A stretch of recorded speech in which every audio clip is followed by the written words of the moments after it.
সবাই কেমন আছিস? আশা করছি সবাই ভালো আছিস। তোদের সবাইকে তোদের প্রিয় চ্যানেল বিজ্ঞান শিক্ষাতে স্বাগতম। আজকে আমি তোদের ক্লাস 10-এর এবিটিএ টেস্ট পেপারের নতুন একটা পেপার নিয়ে আলোচনা করব এবং এই ভিডিওতে আমি 178 নম্বর পেজে জীবন বিজ্ঞানের যে পেপারটা রয়েছে ওই পেপারটা সলভ করে দেবো। ভিডিওটা মোটামুটি 1.5 ঘন্টা মতো লম্বা হবে। আর এই ভিডিওর মধ্যে আমি 1.1 থেকে 3.17 পর্যন্ত যে প্রশ্নগুলো রয়েছে সব সলভ করে দেবো। যাই হোক, তোরা সবাই এই ভিডিও দেখলেই তোদের আর কোথাও দেখা লাগবে না এবং পড়া লাগবে না, আশা করছি। মন দিয়ে দেখবি। তাহলে শুরু করছি। দেখ, 178 নম্বর পেজ বের কর এবং 178 নম্বর পেজে প্রথমে যে প্রশ্নটা রয়েছে 1.1 বলেছে বার্ধক্য প্রতিরোধী উদ্ভিদ হরমোন কোনটি? বার্ধক্য প্রতিরোধী উদ্ভিদ হরমোন হলো সাইটোকাইনিন। কেন সাইটোকাইনিনকে বার্ধক্য প্রতিরোধী উদ্ভিদ হরমোন বলা হয়? কারণ সাইটোকাইনিন একটা প্রপার্টি হলো উদ্ভিদের যেসব পাতা, উদ্ভিদের পত্রমোচন রোধ করতে সাহায্য করে সাইটোকাইনিন। পত্রমোচন মানে কি? পাতা ঝরে যাওয়া থেকে রোধ করে। কিভাবে রোধ করে? সাইটোকাইনিন উদ্ভিদের যে পাতার ক্লোরোফিল রয়েছে সেই ক্লোরোফিলকে নষ্ট হয়ে যাওয়ার থেকে রক্ষা করে। আর ক্লোরোফিল নষ্ট হয়ে যাওয়ার থেকে রক্ষা করলে উদ্ভিদের পাতা অনেক দিন ধরে সবুজ থাকে, হলুদ হয়ে যায় না এবং ঝরে পড়ে না। তার ফলে কি হয়? উদ্ভিদ অনেক দিন ধরে সবুজ থাকে এবং সতেজ থাকে। এইভাবে করেই সাইটোকাইনিন কি করে? উদ্ভিদের বার্ধক্যকে রোধ করে। তাহলে কি হবে? সাইটোকাইনিন উত্তর হবে। এরপরে দেখ 1.2-তে বলেছে ক স্তম্ভের সঙ্গে ঘ স্তম্ভ মেলাতে, খ স্তম্ভ মেলাতে বলেছে যে গুরু মস্তিষ্কের সঙ্গে খ স্তম্ভের কোনটা মিলবে? তাহলে গুরু মস্তিষ্কের সঙ্গে কে মিলবে? ঘ্রাণ নিয়ন্ত্রণ করে। আমাদের যে মস্তিষ্ক রয়েছে, আমাদের মস্তিষ্ক এরকমের দেখতে অনেকটা, সবাই দেখেছিস তোরা, এরকমের দেখতে অনেকটা, তাই তো? তাহলে আমাদের মস্তিষ্কের যে সব থেকে বড় অংশটা, এই অংশকে বলা হয় গুরু মস্তিষ্ক, তাই বলা হয় তো। এই গুরু মস্তিষ্কের কাজ হলো মানুষের চিন্তা শক্তি নিয়ন্ত্রণ করে এবং আমাদের যে ষষ্ঠ ইন্দ্রিয় রয়েছে, চোখ অর্থাৎ চোখের দেখার কাজ, দর্শনের কাজ, তারপরে কি কানের শোনার কাজ, তারপরে জিহ্বা দিয়ে যে স্বাদ এবং স্পর্শ, এইগুলোকে, এবং নাক দিয়ে যে ঘ্রাণ, এইগুলোকে কে নিয়ন্ত্রণ করে? এই গুরু মস্তিষ্ক নিয়ন্ত্রণ করে। এইগুলোকে, আমাদের ষষ্ঠ ইন্দ্রিয়কে কে নিয়ন্ত্রণ করে? গুরু মস্তিষ্ক নিয়ন্ত্রণ করে। তাহলে ঘ্রাণটা আমাদের ষষ্ঠ ইন্দ্রিয়ের একটা অংশ, তাহলে গুরু মস্তিষ্ক দিয়ে কি হবে? ঘ্রাণ নিয়ন্ত্রিত হবে। এরপরে কি আছে? হাইপোথ্যালামাস কোনটা? থ্যালামাসের নিচেই, থ্যালামাস কি? মস্তিষ্কের মধ্যে রকমের অর্ধচন্দ্রাকৃতির একটা অংশ আছে যেটাকে বলা হয় থ্যালামাস, এবং থ্যালামাসের নিচেই এরকম একটা অংশ আছে যেটাকে বলা হয় হাইপোথ্যালামাস। এই হাইপোথ্যালামাস কি করে? আমাদের মানসিক আবেগ নিয়ন্ত্রণ করে। যেরকমের কারো দুঃখ হলে কান্না পাবে কি হাসবে, কেউ মজা পেলে হাসবে কিনা, নাকি কারোর আনন্দ হলে হাসবে কিনা, এই যে আমাদের আবেগ, মানসিক আবেগ, এই আবেগগুলোকে নিয়ন্ত্রণ। তাহলে কারোর খিদে লাগলে ও কিভাবে বিহেভ করবে, এই এইগুলোকে কে নিয়ন্ত্রণ করে? আমাদের এই হাইপোথ্যালামাস নিয়ন্ত্রণ করে। তাহলে মানসিক আবেগকে কে নিয়ন্ত্রণ করছে? হাইপোথ্যালামাস। এবং পন্স, বাকি যেটা রয়েছে সেটা কি হবে? পন্স, এই যে এটা আমাদের কি, আমাদের যে মূত্রথলির থেকে মূত্র নিঃসরণকে নিয়ন্ত্রণ করে। তারপরে কি আছে? শ্বাসাহার নিয়ন্ত্রণ করে। এখানে একটাই রয়েছে, তাহলে এটার সঙ্গে এ দাগ মিলছে, তাহলে এ দাগ উত্তর হবে। এরপরে বলেছে 1.3-তে নিম্নলিখিত কোন হরমোন যকৃতে কিটোন বডি উৎপাদনে বাধা দেয়? আচ্ছা, যকৃতে কিটোন বডি উৎপাদনে বাধা দেয় কে? Insulin hormone. দেখ, এক্সপ্লেনেশনটা কি? যখন আমরা না খেয়ে থাকি তখন কি হয়? তখন আমাদের রক্তে গ্লুকোজের পরিমাণ কমে যায়, আর গ্লুকোজের পরিমাণ কমে গেলে আমাদের শক্তি তখন কে উৎপাদন করবে? কারণ গ্লুকোজটাই তো আমাদের শক্তি উৎপাদন করবে। যখন রক্তে গ্লুকোজের পরিমাণ কমে যায় তখন আমাদের লিভারে বা যকৃতে যে চর্বিটা থাকে সেই চর্বিটা ভেঙে গিয়ে কিটোন বডি উৎপন্ন করে। এই কিটোন বডিগুলো তখন আমাদের কি করে? তখন আমাদের শক্তি যোগায়। এবার যখন আমাদের শরীরে প্রচুর পরিমাণে গ্লুকোজ থাকে সেই সময়টাতে কি গ্লুকোজটাই আমাদের শক্তি উৎপাদন করতে সাহায্য করে, এবং প্রচুর পরিমাণে গ্লুকোজ থাকলে, রক্তে প্রচুর পরিমাণে গ্লুকোজ থাকলে ইনসুলিন ক্ষরণ হয়। আর ইনসুলিন কি করে? ইনসুলিন কিছু পরিমাণ গ্লুকোজকে নিয়ে আমাদের যকৃতে গিয়ে জমা করে। আমাদের যকৃতে গিয়ে যখন জমা করে এবং যকৃতকে আরেকটা কথা বলে যে তুমি তোমার মধ্যে যে চর্বিটা রয়েছে সেই চর্বিকে গলিয়ে কিটোন বডি তৈরি করো না। কেন? কারণ রক্তে অলরেডি প্রচুর পরিমাণে কি আছে, প্রচুর পরিমাণে গ্লুকোজ রয়েছে, আর এই গ্লুকোজটাই শক্তি উৎপাদন করছে। গ্লুকোজ যেহেতু শক্তি উৎপাদন করছে বা সরকার যেহেতু শক্তি উৎপাদন করছে, সেহেতু তোমার অর্থাৎ যকৃতের মধ্যে যে চর্বিটা রয়েছে সেই চর্বিকে বলে তোমার আর ভেঙে কিটোন বডি উৎপাদন করার দরকার নেই। ঠিক আছে, তাহলে কে বাধা দেয়? ইনসুলিন বাধা দেয়। এরপরে বলেছে যে সঠিক জোড়াটি 1.4 বলেছে সঠিক জোড়াটি নির্বাচন করো। আচ্ছা, প্রথমেই বলেছে ডিম্বাণু কি ডিপ্লয়েড, এটা ভুল কথা। ডিম্বাণু কি হ্যাপ্লয়েড। কারণ কি ডিম্বাণু আমাদের জনন কোষের একটা অংশ, তাহলে জনন কোষে কি হয়? মিওসিস হয়, আর মিওসিস হলে কি ডিম্বাণু হ্যাপ্লয়েডে পরিণত হবে, তাহলে ডিম্বাণু হ্যাপ্লয়েড, এটা মিথ্যা কথা। এবারে বলেছে ক্ষারীয় অ্যামাইনো অ্যাসিড হিস্টোন। আচ্ছা, হিস্টোন কি? হিস্টোন একটা প্রোটিন। প্রোটিন আর অ্যামাইনো অ্যাসিড তো আলাদা জিনিস, কিন্তু অ্যামাইনো অ্যাসিড দিয়েই কি তৈরি হয়? অ্যামাইনো অ্যাসিড দিয়েই তো প্রোটিন তৈরি হয়। তাহলে এই অপশনটা আমরা একটুখানি রাখছি, ঠিক আছে? এটা হতেও পারে আবার না হতে পারে, দেখি এর থেকে বেশি অ্যাপ্রোপ্রিয়েট কোনো অপশন আছে কিনা। তারপরে বলছে সিতে বলছে গৌণ খাজ কাইনেটোকোর, গৌণ খাজে কাইনেটোকোর দেখতে পাওয়া যায়। গৌণ খাজে তো কাইনেটোকোর দেখতে পাওয়া যায় না। কোথায় দেখতে পাওয়া যায়? কাইনেটোকোর দেখতে পাওয়া যায় আমাদের যে মুখ্য খাজ থাকে, এটা মনে করো আমাদের একটা ক্রোমোজোমের একদম মাঝ বরাবর কি থাকে? একটা খাজ থাকে, যেটাকে বলা হয় প্রাথমিক খাজ বা মুখ্য খাজ। এই প্রাথমিক খাজে কি থাকে? একটা কি থাকে? একটা অধিক ঘনত্বযুক্ত গোল মতো একটা অংশ থাকে, যেটাকে বলা হয় সেন্ট্রোমিয়ার। আর এই সেন্ট্রোমিয়ারের পাশ দিয়ে থালার মতো, এই যে দেখতে পাচ্ছিস, এই যে গোল গোল করে আঁকছি, এই যে এটা থালার মতো একটা অংশ থাকে, প্রোটিন দিয়ে তৈরি একটা অংশ থাকে, যেটাকে বলা হয় কাইনেটোকোর। তাহলে এই কাইনেটোকোরটা কোথায় উৎপন্ন হয়েছে? কাইনেটোকোর উৎপন্ন হয়েছে মুখ্য খাজে, কিন্তু এরা বলেছে গৌণ খাজে। তাহলে এটা কি হবে না? কাইনেটোকোর হবে না। আর বাকি আরেকটা কি রয়েছে? আর বাকি আরেকটা কোথায় গেল? আর বাকিটা বলেছে পিউরিন বেস হলো থাইমিন। তাহলে এটা মিথ্যা কথা, কারণ কি? পিউরিন হলো অ্যাডিনিন আর গুয়ানিন নিয়ে পিউরিন, আর পিরিমিডিন হলো সাইটোসিন, থাইমিন আর ইউরাসিল নিয়ে কি তৈরি হয়? পিরিমিডিন তৈরি হয়। তাহলে আমরা এর মোস্ট অ্যাপ্রোপ্রিয়েট উত্তর হচ্ছে ক্ষারীয় অ্যামাইনো অ্যাসিড হিস্টোন। ঠিক আছে, এটা হলো মোস্ট অ্যাপ্রোপ্রিয়েট। কেন মোস্ট অ্যাপ্রোপ্রিয়েট? কারণ অ্যামাইনো অ্যাসিড আর প্রোটিন, হিস্টোন তো একটা প্রোটিন, আর অ্যামাইনো অ্যাসিড এবং প্রোটিন তো আলাদা জিনিস, তাই না? কিন্তু যেহেতু এই উত্তরে তেমন অ্যাপ্রোপ্রিয়েট কিছু নেই, শুধুমাত্র এটা ছাড়াই অ্যামাইনো অ্যাসিড ক্ষারীয় প্রকৃতির অ্যামাইনো অ্যাসিড হিস্টোন দেওয়া ছাড়াই এটাকে মোস্ট অ্যাপ্রোপ্রিয়েট বলে আমি ধরতে পারি। তাহলে বি দাগ উত্তর হবে। ঠিক আছে, আচ্ছা, এরপরে কি আছে? এরপরে বলেছে যে দীর্ঘ সরু ক্রোমোজোমগুলি ধীরে ধীরে নিউক্লিয় জালকে পরিণত হয় কোষ বিভাজনের কোন দশায়? তাহলে কোন দশায়? এটা তো টেলোফেজের একটা বৈশিষ্ট্য, টেলোফেজের একটা বৈশিষ্ট্যই তুলে দিয়েছে। টেলোফেজে কি হয়? ক্রোমোজোমগুলো এরকম করে দুটো নিউক্লিয়াস আলাদা আলাদা হয়ে যায়, দুটো নিউক্লিয়াস কি হয়ে যায়? আলাদা আলাদা হয়ে যায়, এবং তার মধ্যে সদ্য উৎপন্ন এরকমের করে ক্রোমোজোম থাকে, সদ্য উৎপন্ন ক্রোমোজোম থাকে, তাই তো? এবং এই সদ্য উৎপন্ন ক্রোমোজোমগুলো আস্তে আস্তে করে কি হয়ে যায়? আস্তে আস্তে করে জালকে পরিণত হয়ে যায়। কোন দশাতে?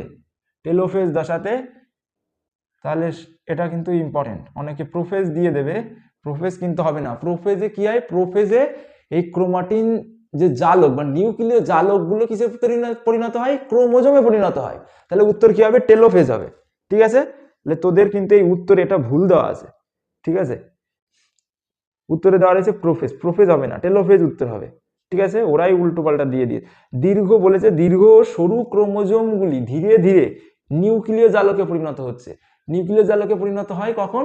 টেলোফেজ দশাতে। যে নতুন ক্রোমোজোমগুলো উৎপন্ন হলো সেইগুলো কিসে পরিণত হবে? টেলোফেজ দশায় গিয়ে কিসে পরিণত হবে? নিউক্লিয় জালকে পরিণত হবে।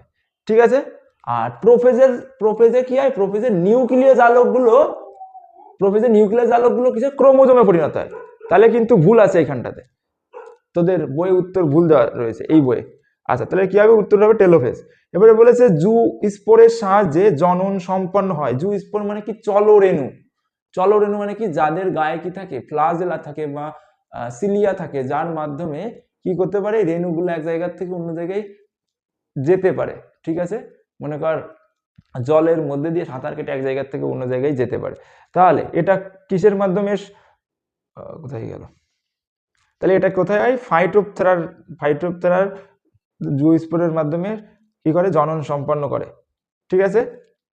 ফাইটোপথেরার ফলে কিন্তু প্রচুর পরিমাণে আমাদের সবজি, বিভিন্ন ধরনের সবজিতে অ্যাটাক করে এবং ফসলের অনেক ক্ষতি করে দেয়, ঠিক আছে, ফাইটোপথেরাতে।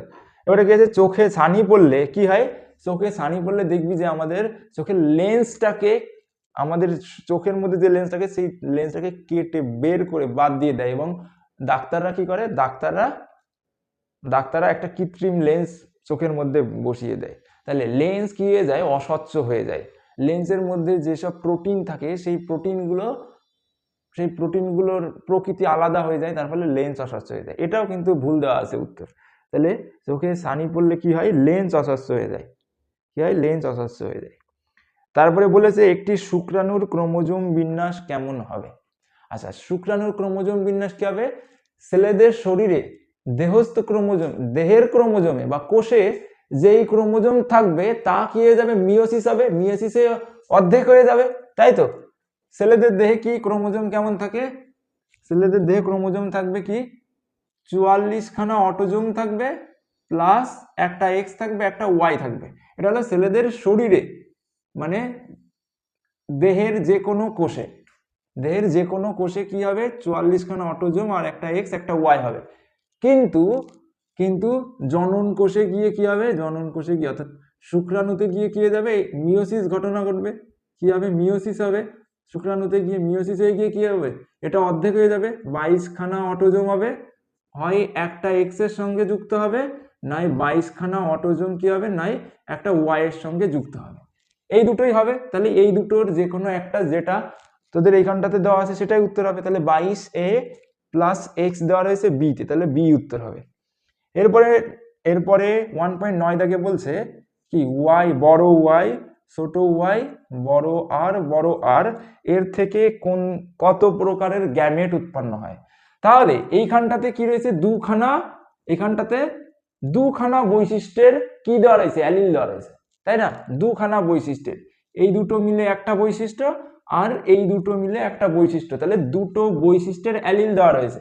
তাহলে যখন গ্যামেট হবে তখন কি হবে, তখন এই বৈশিষ্ট্যের একটা অ্যালিল, এই বৈশিষ্ট্যের একটা অ্যালিলের সঙ্গে যুক্ত হবে, অথবা এই বৈশিষ্ট্যের একটা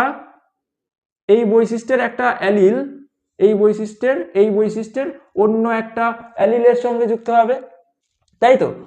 অথবা এই বৈশিষ্ট্যের একটা অ্যালিল, এই ছোট ওয়াই এই বৈশিষ্ট্যের একটা অ্যালিলের সঙ্গে যুক্ত হবে, অথবা এই বৈশিষ্ট্যের একটা অ্যালিল, কোনটা, এই ছোট ওয়াই, এই বৈশিষ্ট্যের অন্য অ্যালিলের সঙ্গে যুক্ত হবে, তাই তো। এই ঘটনায় তো ঘটবে। তাই যদি হয় তাহলে আমরা কি দেখতে পাবো, দেখ কি কি গ্যামেট উৎপন্ন হচ্ছে, ওয়াই বড় আর, ছোট ওয়াই বড় আর, ছোট ওয়াই বড় আর, এরকমের গ্যামেট উৎপন্ন হচ্ছে। কিন্তু এই গ্যামেট আর এই গ্যামেট তো সেমই, তার মানে কি, এটা হলো এক প্রকারের গ্যামেট আর এই গ্যামেট আর এই গ্যামেট তো সেমই, তাহলে এটা হলো আরেক প্রকারের গ্যামেট, অর্থাৎ দুই প্রকারের গ্যামেট উৎপন্ন হবে। বুঝতে পেরেছিস? মেন্ডেল কি বলেছিলেন, মেন্ডেল বলেছিলেন যদি এক জোড়া বিপরীত বৈশিষ্ট্য নাও তাহলে কি হবে, সেই বিপরীত বৈশিষ্ট্যের এই অ্যালিলগুলো কি হয়, অ্যালিলগুলো কি হবে, গ্যামেট গঠনকালে আলাদা হয়ে যাবে। তো ওনার পৃথকীভবন সূত্রে বলেছিলেন, এই দুটো বিপরীত বৈশিষ্ট্য নিয়েছি, এই বিপরীত বৈশিষ্ট্যের অ্যালিলগুলো কি হবে, গ্যামেট গঠনকালে আলাদা হয়ে যাবে। এখানকার অ্যালিলটা এই বৈশিষ্ট্যের একটা অ্যালিলের সঙ্গে যুক্ত হবে, অথবা এখানকার এই বৈশিষ্ট্যের একটা অ্যালিল এর অন্য একটা অ্যালিলের সঙ্গে যুক্ত হবে। সেটাই তো করেছি এইখানটাতে, ঠিক আছে। আচ্ছা, তাহলে কত হবে, দুই ধরনের কি হবে, কোথায় গেল, দুই ধরনের গ্যামেট উৎপন্ন হবে। এবারে নিম্নলিখিত কোনটি নাইট্রোজেন স্থিতিকারী স্বাধীনজীবী ব্যাকটেরিয়া, কি হবে, ক্লস্ট্রিডিয়াম হবে। তোদের অনেকের মাথায় প্রশ্ন আসতে পারে যে অ্যানাবিনা কেন নয়, অ্যানাবিনাও তো নীলাভ সবুজ শৈবাল, তাহলে তোদের অ্যানাবিনাও তো সায়ানোব্যাকটেরিয়া। অ্যানাবিনা অ্যাকচুয়ালি শৈবাল এক ধরনের, ঠিক আছে, আর ক্লস্ট্রিডিয়াম হলো ব্যাকটেরিয়া, তাহলে কি হবে, ক্লস্ট্রিডিয়াম হবে। এখানটাতে অ্যানাবিনাও কিন্তু স্বাধীনভাবে নাইট্রোজেন সংবর্ধন করে, কিন্তু এখানে বলেছে কোন ব্যাকটেরিয়া, তাহলে ব্যাকটেরিয়া কি ক্লস্ট্রিডিয়াম, আর অ্যানাবিনা কি, অ্যানাবিনা শৈবাল। ঠিক, তাহলে প্রদত্ত উদাহরণের মাধ্যমে কোনটি সমস্ত অঙ্গের সঠিক জোড়া? আচ্ছা, সমস্ত মানে কি একই, মানে কি একই, আর সমস্ত মানে সংস্থান বা একই জায়গা, সংস্থান মানে জায়গা, তাহলে একই জায়গা থেকে যেই অঙ্গগুলো উৎপন্ন হয়েছে বা যাদের অ্যানসেস্টর একই ছিল, তার কারণেই তো জায়গা একই থেকে, একই জায়গা থেকে যেই অঙ্গগুলো উৎপন্ন হয়েছে সেই অঙ্গগুলোকে সমস্ত অঙ্গ বলা হয়।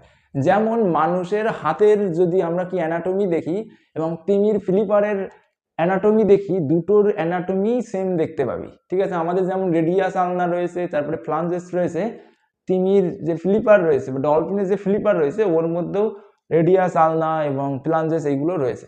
তার মানে কি একই জায়গার থেকে উৎপন্ন হয়েছে, তার জন্য এই দুটো সমস্ত অঙ্গ।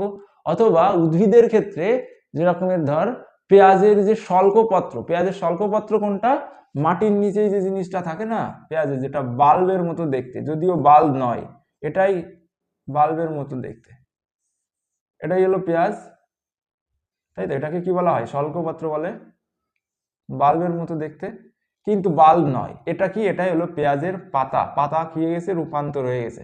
পাতা কিসে রূপান্তর হয়েছে, পেঁয়াজের পাতা কিসে রূপান্তর হয়েছে, কি করছে পেঁয়াজের ক্ষেত্রে, খাদ্য সংগ্রহ করে রাখছে, মানে খাদ্যকে সঞ্চয় করে রাখছে। আর ক্যাকটাসের ক্ষেত্রেও কি হয়েছে দেখ, ক্যাকটাসের ক্ষেত্রেও কি হয়, ক্যাকটাসের পাতা কিসে পরিণত হয়, কাঁটাতে রূপান্তরিত হয়। ক্যাকটাসের পাতা কিসে রূপান্তরিত হয়, কাঁটাতে রূপান্তরিত হয়। কেন, কারণ ক্যাকটাস থাকে কোথায়, মরুভূমিতে, আর মরুভূমিতে কিসের পরিমাণ বেশি, কম, জলের পরিমাণ কম। আর পাতা কি করে, পাতা ওর পাতার ছোট ছোট ছিদ্র দিয়ে জলকে বের করে দেয়। তাহলে মরুভূমিতে জলের পরিমাণ কি করতে হবে, জলের পরিমাণ কমার জন্য পাতাকে সরিয়ে দিতে হবে, পাতাকে সরিয়ে তার জন্য কি করে, কাঁটাতে রূপান্তর করেছে। তাহলে দেখ দুটোই কিন্তু, পেঁয়াজের শল্কপত্রও কি পাতার রূপান্তর, আবার কি ক্যাকটাসের পাতা কাঁটাও কিন্তু পাতার রূপান্তর, তাই তো। তাহলে দুটোই যেহেতু পাতা কিন্তু কাজ করছে আলাদা আলাদা। এর পাতা কি করছে, খাদ্যকে সঞ্চয় করছে, আর এর পাতা কি করছে, প্রস্বেদনের হার কমিয়ে দিচ্ছে, জল সঞ্চয় করতে সাহায্য করছে। তাহলে দুইজনই পাতা রূপান্তর কিন্তু কাজ আলাদা। তাহলে এইটাই কি হবে, সমস্ত অঙ্গ হবে, সমস্ত একই সংস্থান বা একই জায়গার থেকে উৎপন্ন হয়েছে। ঠিক আছে, তাহলে পেঁয়াজের শল্কপত্র আর ক্যাকটাসের পত্রকণ্টক।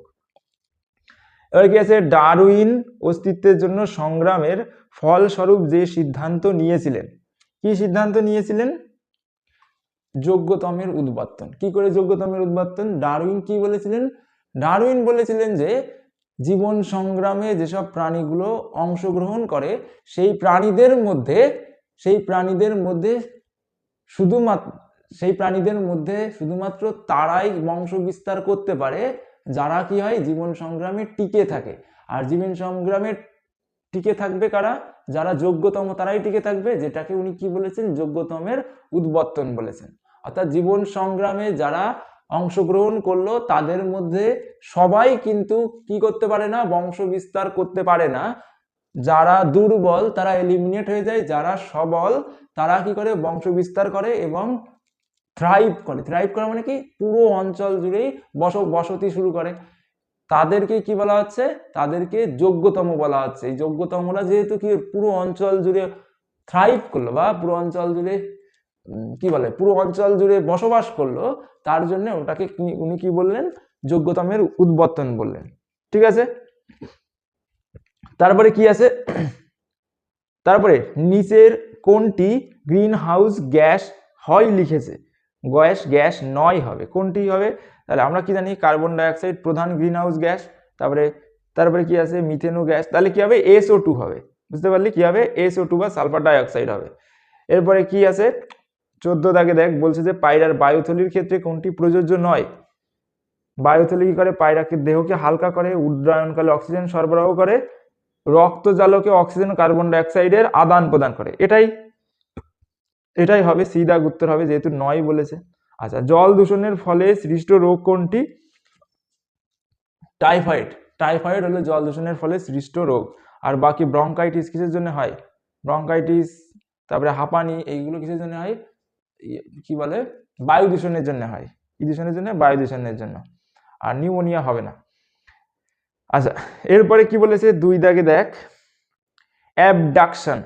অ্যাবডাকশন মানে কি, যখন কি হয় কোনো একটা মাসেল দেহ অক্ষের থেকে কোনো অঙ্গকে দেহ অক্ষের দূরে নিয়ে যায়, যেরকম আমার এই হাতকে আমি কি করছি, দূরে সরিয়ে দিচ্ছি, দেখেছিস এরকমের করে, এরকম করে দূরে সরিয়ে, আমার এই দেহ অক্ষ, এটা আমার দেহ অক্ষ, দেহ অক্ষের থেকে আমার হাতকে দূরে সরিয়ে দিলাম, কে সাহায্য করলো, ডেল্টয়েড সাহায্য। ডেল্টয়েড কোনটা, এটা এইখানটাতে যেটা থাকে, দেখবি যাদের বডি বিল্ডার তাদের এইখানটাতে এরকমের বড় হয়ে থাকে, তাহলে ওটা হলো ডেল্টয়েড। ডেল্টয়েড মাসেল দূরে সরিয়ে দিতে সাহায্য করে। এবং বডি বিল্ডারদের একটা ব্যায়ামও আছে এই ডেল্টয়েড মাসেলকে বড় করার জন্য, কি করে, এরকমের একটা এক্সারসাইজ করে, ডাম্বেল 2 হাতে নিয়ে এরকমের এক্সারসাইজ করে, এরকমের করে এক্সারসাইজ করে, ঠিক আছে, যাতে করে কি হয়, ডেল্টয়েড মাসেল শক্তিশালী হয়, তাহলে ডেল্টয়েড পেশি হয়।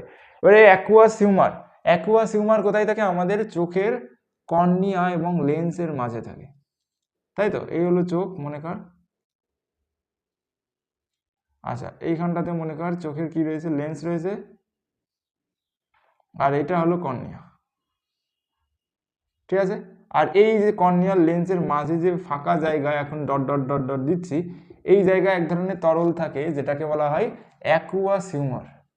অ্যাকুয়াস হিউমার, ঠিক। তাহলে কি হবে, অ্যাকুয়াস হিউমার কি বলেছে ওরা, অ্যাকুয়াস হিউমার কি হবে, আলোর প্রতিসরণ করে। এই অ্যাকুয়াস হিউমার কি করে, যে আলোক রশ্মি যায় চোখের উপরে, তাহলে আলোকে কি করে, প্রতিসরণ করে এই আলোক রশ্মিকে এই লেন্সের উপর ফেলাতে সাহায্য করে। আর লেন্স কি করে, লেন্স বাঁকিয়ে দিয়ে আলোক রশ্মিকে আমাদের রেটিনাতে ফেলতে সাহায্য করে। বুঝতে পারলি সবাই, তাহলে আলোর প্রতিসরণ হবে। আর ক্রসিং ওভার কি, যখন দুটো নন সিস্টার, মিওসিস কোষ বিভাজনের সময় কি হয়, দুটো নন সিস্টার ক্রোমাটিডের মধ্যে কি হয়, খণ্ডাংশের বিনিময় ঘটে, তাই তো। এই পাশে একটা ক্রোমোজোম রয়েছে যার, আর এই পাশে আরেকটা ক্রোমোজোম রয়েছে।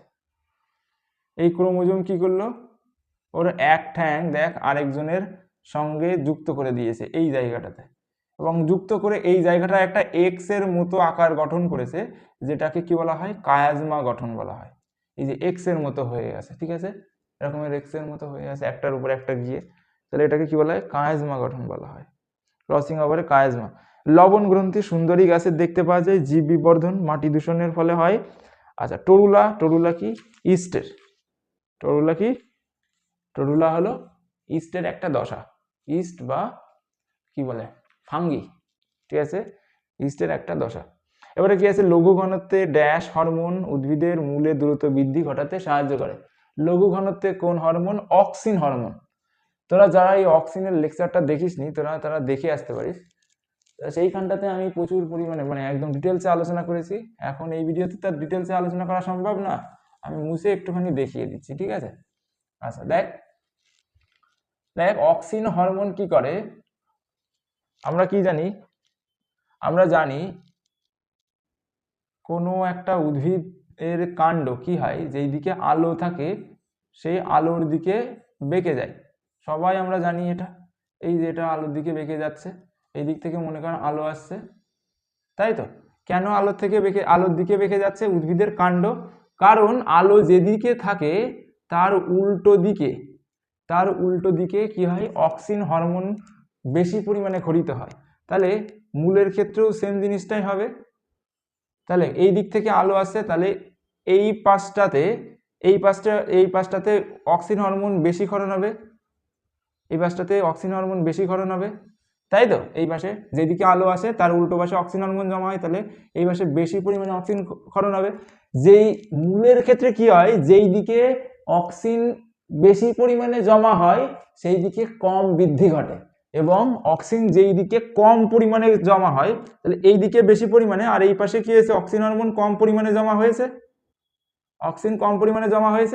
এই দিকে মূলের ক্ষেত্রে কি হয়, অক্সিন হরমোন যেদিকে কম পরিমাণে জমা হয় সেই দিকে উদ্ভিদের কোষের বৃদ্ধি বেশি ঘটে, তাহলে এই দিকে কোষের বৃদ্ধি বেশি ঘটবে, তার জন্য আলোর বিপরীত দিকে বেঁকে যায় মূল, ঠিক আছে। তাহলে কম মাত্রায় কার্যকরী হয়। কিসের ক্ষেত্রে কম মাত্রায়, অক্সিন হরমোন লঘু ঘনত্বে উদ্ভিদের মূলে দ্রুত বৃদ্ধি ঘটাতে সাহায্য করে। আর কাণ্ড কেন আলোর দিকে বেঁকে যায়? কারণ কাণ্ড কি, কাণ্ড অক্সিজেনের বেশি মাত্রায় কি হয়, কার্যকারী হয়। এই পাশে বেশি মাত্রায় অক্সিজেন ক্ষরণ হয়েছে কাণ্ডে, আর যেই পাশে কাণ্ডে বেশি মাত্রায় ক্ষরণ হয় সেই দিকে উদ্ভিদ কাণ্ডের বেশি পরিমাণে কোষ বিভাজন হয়, এই পাশে বেশি পরিমাণে কোষ বিভাজন হয়েছে, তার জন্য এর উল্টো দিকে বেঁকে গেছে। আচ্ছা, এটাকে আমি খুব ডিটেলসে আলোচনা করে দিয়েছি তোদের উদ্ভিদ হরমোনের যে লেকচার দিয়েছিলাম তার মধ্যে, সেখানে গিয়ে দেখে আসতে পারিস, ঠিক আছে। আচ্ছা, এরপরে কি আছে, এরপরে দেখ গুরু মস্তিষ্কের গোলার্ধদ্বয় সংযোজক স্নায়ু যোজক কোনটা? আচ্ছা, এই যে দেখতে পাচ্ছিস গুরু মস্তিষ্ক কিন্তু মানুষের একটা নয়, দুখানা গোলার্ধ থাকে, এই পাশে একটা আর ওই পিছন দিকে কি থাকে এরকমেরও আরেকটা গোলার্ধ থাকে, ঠিক আছে। তাহলে দুখানা গোলার্ধ নিয়ে কি হয়, গুরু মস্তিষ্ক যুক্ত হয়। এই পাশের গোলার্ধ আর ওই পাশের গোলার্ধ, এই পাশে একটা গোলার্ধ থাকে আর এই পাশে একটা, এই দুটো গোলার্ধর মাঝখানে কি থাকে, এক ধরনের স্নায়ু যোজক থাকে যেটাকে বলা হয় কর্পাস ক্যালোসাম, ঠিক আছে। এই পাশে একটা গোলার্ধ আর এই পাশে একটা গোলার্ধ, আর এই দুটো গোলার্ধ কি হয়, একটা স্নায়ু যোজক দিয়ে কানেক্ট থাকে যেটাকে বলা হয় কর্পাস ক্যালোসাম। আচ্ছা, ড্যাশ হলো একটি অটোজোম বাহিত রোগ, কোনটা? থ্যালাসেমিয়া অটোজোম বাহিত রোগ। জানিস সবাই থ্যালাসেমিয়া সম্পর্কে অনেকবার আলোচনা করেছি, তোরা সবাই থ্যালাসেমিয়াটা ভালো করে পড়ে যাস, এবারে পরীক্ষার জন্য ইম্পর্টেন্ট, তাই তো। থ্যালাসেমিয়া অটোজোম বাহিত, আমাদের যদি 16 নম্বর দেহস্থ বা অটোজোমাল যে ক্রোমোজোম রয়েছে সেই ক্রোমোজোমে কি থাকে, জিন থাকে, ঠিক আছে। কি জিন থাকে? আলফা গ্লোবিন পলিপেপটাইড তৈরি করার জিন থাকে, সেই জিন যদি ক্ষয়ে যায় বা যদি না থাকে তখন আলফা পলিপেপটাইড তৈরি হয় না, আর আলফা পলিপেপটাইড তৈরি না হলে রক্ত অল্পতা বা পান্ডুরোগ দেখতে পাবা, থ্যালাসেমিয়া দেখা যায়, ঠিক আছে।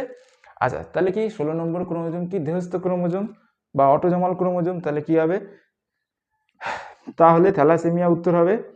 এরপরে কি বলেছে, ঘোড়ার বিবর্তনে মায়োসিন যুগের জীবাশ্ম হলো মেরিচিপ্পাস, মুখস্থ রাখতে হবে। আর অম্ল বৃষ্টির ক্ষতিকর প্রভাব থেকে রক্ষা করতে শস্য খেতে কি দেওয়া হয়, লাইমস্টোন প্রয়োগ করা হয়। লাইমস্টোন কি ক্ষারীয় প্রকৃতির, অম্ল আর ক্ষার বিক্রিয়া করে লবণ আর জল উৎপন্ন করে জানিস, যাতে করে শস্য খেতে কি হয়, অম্লের পরিমাণ কমে যায় বা কম রাখা যায়, তার জন্য ক্ষার প্রয়োগ করা হয়। ক্ষার আর অম্ল বিক্রিয়া করে লবণ উৎপন্ন করে, তাহলে নিউট্রাল হয়ে যায়, অর্থাৎ মাটির পিএইচ মান সেম থাকে, যার কারণে লাইমস্টোন প্রয়োগ করা হয়। আচ্ছা, এবারে কি আছে, ইউনেস্কোর কর্মসূচির অন্তর্গত একটি ইনস্টিটিউট সংরক্ষণের উদাহরণ দাও।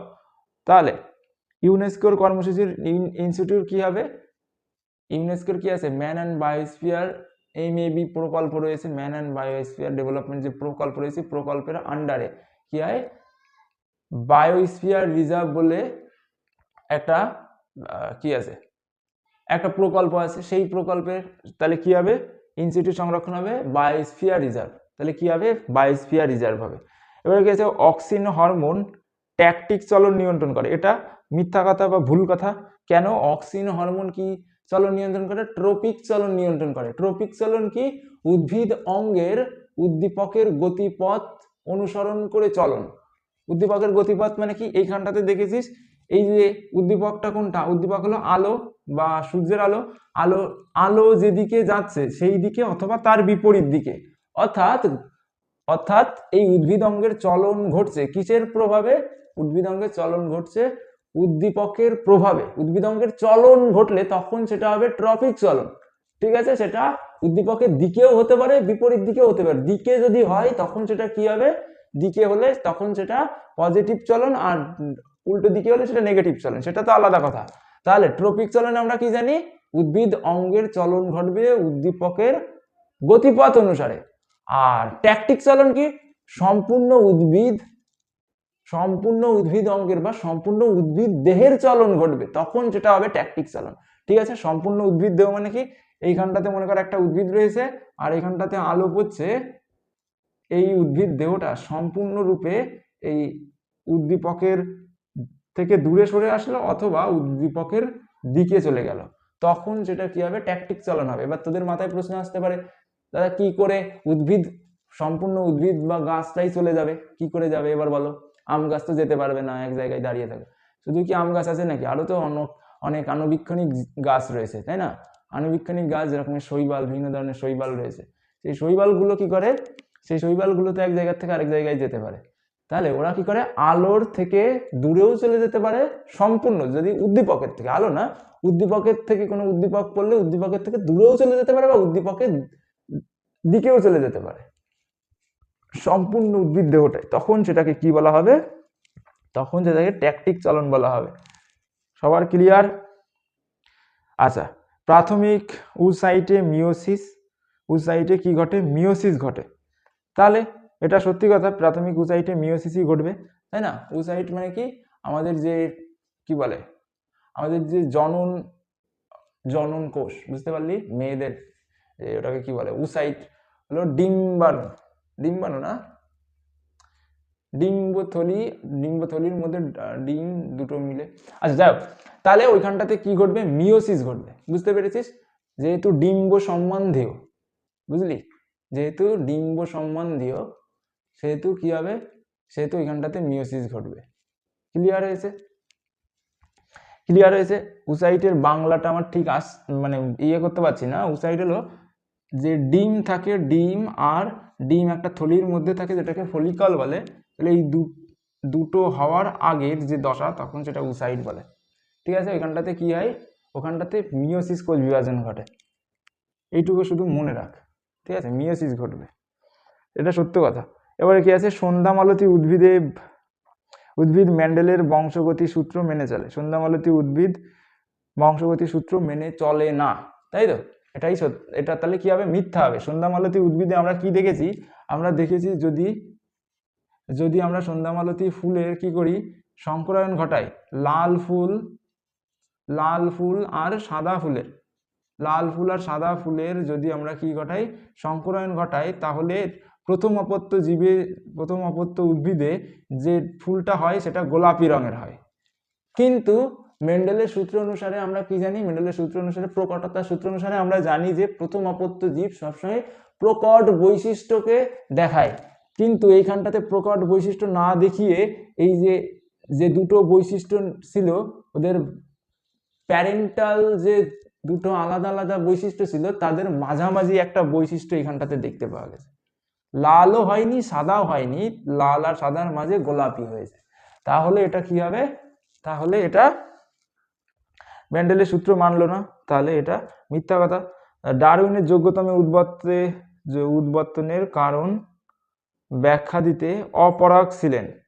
যোগ্যতমের উদ্বর্তনের কারণ, আচ্ছা, উনি তো বলতে পারেননি যে কি করে যোগ্যতমের উদ্বর্তন ঘটছে, তাই তো? কি করে মিউটেশন ঘটছে? ডারউইন কি বলেছিলেন? যে ছোট ছোট পরিবর্তন আসে। উনি কি বলেছিলেন? জীবন সংগ্রামে যেসব প্রাণীরা অংশগ্রহণ করে, সেই সব প্রাণীদের মধ্যে কি আসে? ছোট ছোট পরিবর্তন আসে। এই পরিবর্তনগুলোই ওদেরকে অন্যদের তুলনায় এগিয়ে যেতে সাহায্য করে। এই যে ছোট ছোট পরিবর্তন, এই পরিবর্তন আসলো কি করে? কিসের মাধ্যমে আসলো? কেন আসলো? এটা কি ডারউইন বলতে পেরেছিলেন? ডারউইন বলতে পারেননি।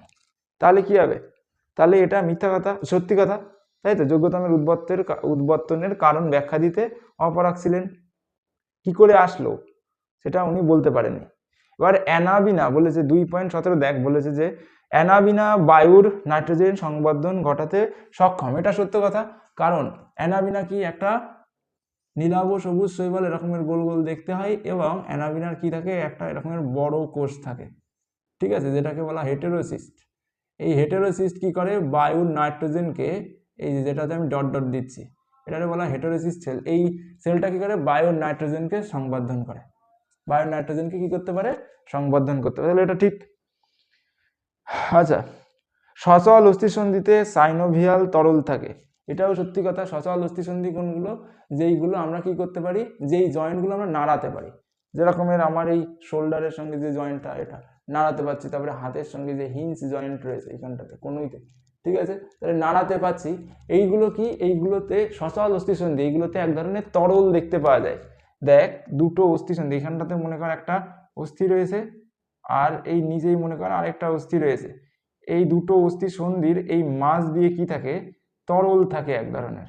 যদি এই তরল না থাকতো তাহলে কি হতো, তাহলে এই দুটো অস্থি যদি নাড়াতাম ক্ষয়ে যেত, এই অস্থিগুলো ক্ষয়ে যেত, আর অস্থিগুলো যদি ক্ষয়ে যায় তাহলে কি হবে, বিভিন্ন ধরনের অসুবিধা দেখতে পাওয়া যাবে না, বিভিন্ন ধরনের অসুবিধার সৃষ্টি হবে এইখানটাতে যদি ক্ষয়ে যায়। তার জন্য সচল অস্থি সন্ধিতে কি থাকে, তরল থাকে, এই তরলটাকে সাইনোভিয়াল তরল বলে। আর মানুষের মস্তিষ্কেও কিন্তু কি থাকে, অস্থি সন্ধি থাকে। মানুষের মস্তিষ্কে জানিস তো, এই মস্তিষ্কের এই অংশ এরকম করে খুলে ফেলা যায়, অনেকগুলো কি থাকে, সন্ধি থাকে, যেগুলোকে পরস্পরের থেকে টেনে টেনে বের করা যায়। ঠিক আছে, ডাক্তাররা তো ওইভাবেই খোলে মস্তিষ্কে। যারা দেখবি তোদের স্কুলে যে স্কাল রয়েছে, ঠিক আছে, কিসের স্কাল রয়েছে তোদের স্কুলে, যে মানুষের স্কাল রয়েছে, সেই মানুষের স্কালে দেখতে পাবি এইখানটাতে এরকমের দাগ দাগ দাগ দাগ দাগ থাকে। যাদের স্কুলে মানে একদম রিয়েল স্কাল রয়েছে তাদের স্কুলে দেখতে পাবি। ঠিক আছে, এই মনে কর এই দিক দিয়ে দেখতে পাবি এরকম করে দাগ দাগ দাগ দাগ দাগ দাগ। এই যে এইগুলো কিন্তু একটা জয়েন্ট, এই জয়েন্টে কিন্তু কি থাকে না, সাইনোভিয়াল অস্থিসন্ধি থাকে না, সাইনোভিয়াল তরল থাকে না। সাইনোভিয়াল তরল থাকলে তো আমরা এরকম নাড়াতে পারতাম, তাই না? এবার ঠেলা দিলাম, মনে কর এই মস্তিষ্ক এই পাশে ঠেলা দিলাম আর এই পাশ দিয়ে সরে গেল, যেরকম হাতকে এরকম নাড়াতে পারছি, তাহলে এই মস্তিষ্কের এই জয়েন্টগুলো কি করতাম, ঠেলা মারলে নড়তে পারতো। বুঝতে পেরেছিস? তাহলে ওইগুলো কিন্তু অচল অস্থিসন্ধি। আমাদের যে মস্তিষ্কের বা কি বলে ক্রেনিয়ামে যেটা থাকে, যে সন্ধিগুলো থাকে সেগুলো অচল, সেগুলো চলতে পারে না, যার কারণে ওখানে কোনো তরল থাকে না। ক্লিয়ার হয়েছে সবার, আশা করছি। আচ্ছা, তারপরে কি আছে, বিসদৃশটি লেখো।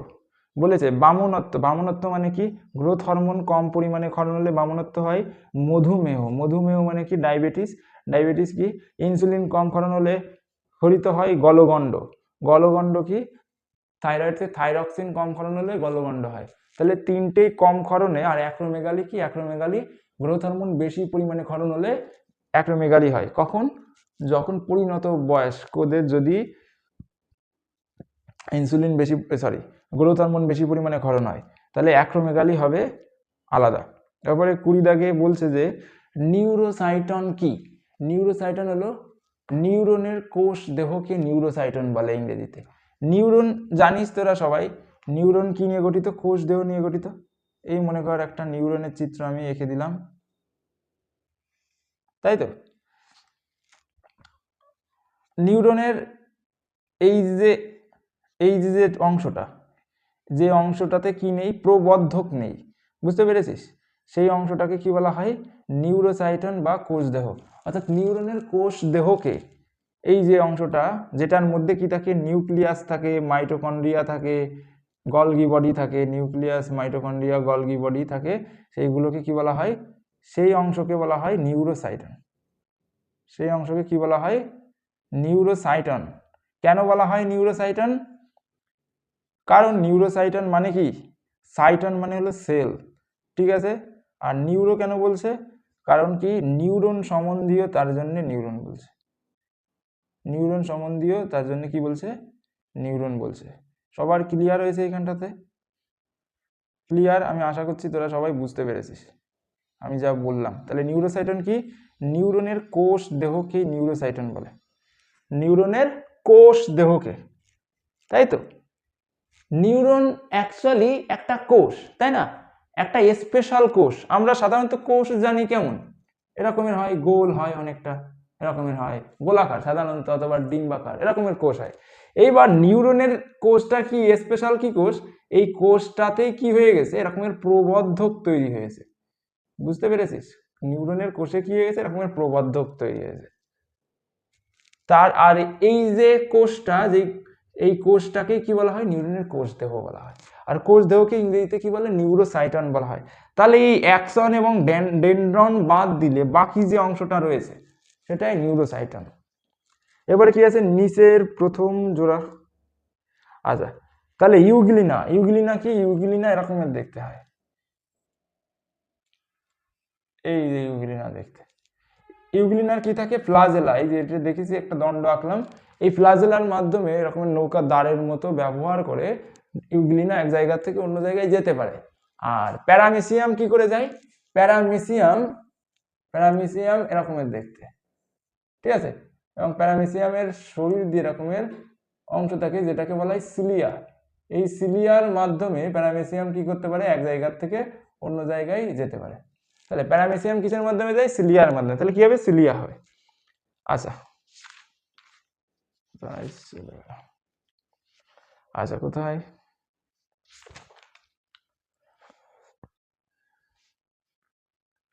এরপরে প্রেসবায়োপিয়া ত্রুটি সংশোধনের জন্য কোন ধরনের চশমা ব্যবহার করা হয়। প্রেসবায়োপিয়া ত্রুটি করার জন্য কি, প্রেসবায়োপিয়াতে দুই ধরনের, যারা কাছের জিনিসও দেখতে পায় না, দূরের জিনিসও দেখতে পায় না, তাদের কি বাইফোকাল লেন্স ব্যবহার করা হয়। বাইফোকাল লেন্স মানে কি, অনেকে যাদের 40-এর উপর বয়স তাদের লেন্সে দেখবি নিচেই একটা অর্ধচন্দ্রাকৃতির অংশ থাকে আর ওপরে একটা অংশ থাকে, যারা তাদের কি হয়, ওই প্রেসবায়োপিয়া হয়। তারা কি করে, দূরের জিনিস দেখার সময় এই ওপরে জিনিসটা এরকম করে দেখে, আর কাছে জিনিসটা দেখার সময় এই নিচের এইখানটাতে গোল এখানটাতে গোল এরকমের করে দেখে। বুঝতে পেরেছিস? তাহলে কি, দুই ধরনের আলাদা আলাদা লেন্স, আলাদা আলাদা লেন্থের লেন্স পাওয়া যায়, লেন্স ব্যবহার করে, তার জন্য ওটাকে বলে বাইফোকাল লেন্স। কি বলা হয়, বাইফোকাল লেন্স বলে, ঠিক আছে। আচ্ছা এরপরে কি বলেছে, স্যাট ক্রোমোজোম কাকে বলে। স্যাট ক্রোমোজোম আমি আগেই বলেছি, এখানটাতে ক্রোমোজোমের একটা চিত্র এঁকেছিলাম, আর জায়গা নেই, তাই তো। তাহলে ক্রোমোজোমের যে চিত্রে আমরা দেখেছিলাম, ক্রোমোজোমের কি থাকে, মাঝ বরাবর একটা, ক্রোমোজোমের মাঝ বরাবর কি থাকে, একটা খাঁজ থাকে, যেই খাঁজকে কি বলা হয়, মুখ্য খাঁজ বলা হয়।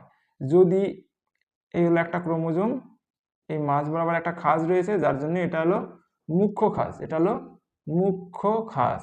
এবার মুখ্য খাঁজ ছাড়াও যদি অন্য কোনো খাঁজ থাকে, সেই খাঁজগুলোকে গৌণ খাঁজ বলে।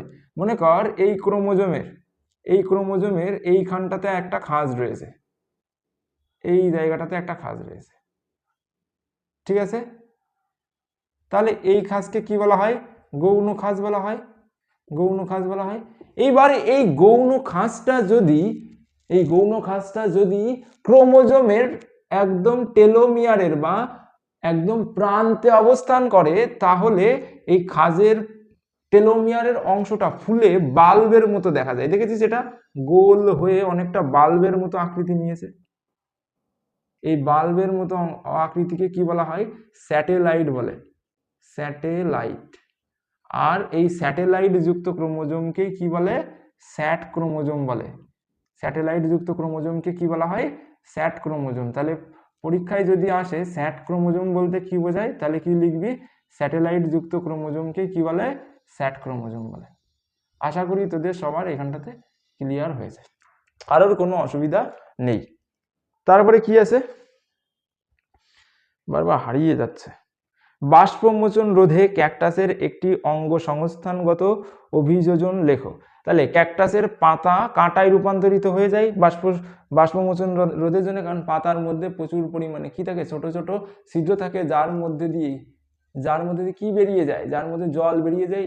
আর এটাকে রোধ করার জন্য পাতাকেই ওরা এলিমিনেট করে দিয়ে কাঁটায় রূপান্তর করে দিয়েছে। আচ্ছা তারপরে নিচে 4টি বিষয়ের মধ্যে 3টি অপর বিষয়ের অন্তর্গত, সেই বিষয়টি খুঁজে বার করো। আচ্ছা, জন্মহার, মৃত্যুহার, লিঙ্গ অনুপাত, পপুলেশন। তাহলে পপুলেশনের অন্তর্গত জন্মহার, মৃত্যুহার, লিঙ্গ অনুপাত, তাই না। পপুলেশন মানে কি, পপুলেশন মানে হলো কোনো একটা নির্দিষ্ট ভৌগোলিক অঞ্চলে কোনো নির্দিষ্ট প্রজাতির সংখ্যাকে, নির্দিষ্ট প্রজাতির জীবের সংখ্যাকে কি বলা হয়, ওই জীবের পপুলেশন, ওই অঞ্চলে ওই জীবের পপুলেশন বলা হয়। তাহলে পপুলেশনের সঙ্গে কোনো জীবের যদি কি হয়, নতুন করে জন্ম হয়, তখন সেটা কি হবে, তখন সেটা একটা নির্দিষ্ট সময় পরে গিয়ে জন্মহার হবে। তারপরে যদি ওই পপুলেশন থেকে কোনো জীব মরে যায়, তখন নির্দিষ্ট সময় পরে গিয়ে কি হবে, মৃত্যু হার হয়ে যাবে। ওই পপুলেশনে আলাদা আলাদা কি, যদি আলাদা আলাদা কি বাস করে, আলাদা আলাদা জীব মানে কি, একটা স্ত্রী জীব এবং একটা কি, একটা হলো পুরুষ জীব। তাহলে দুটো আলাদা আলাদা জীবের যে অনুপাত, সেটা কি দেবে, লিঙ্গ অনুপাত হবে। তাহলে পপুলেশনের সঙ্গে ওই 3টে শব্দ সম্পৃক্ত। এরপরে কি আছে, ক্যান্সার সৃষ্টিকারী একটি ভৌত কারণ লেখো। ক্যান্সার সৃষ্টিকারী, ক্যান্সার কিসের, কার্সিনোজেন নামক বিভিন্ন ধরনের কি বলে ক্যান্সার সৃষ্টিকারী।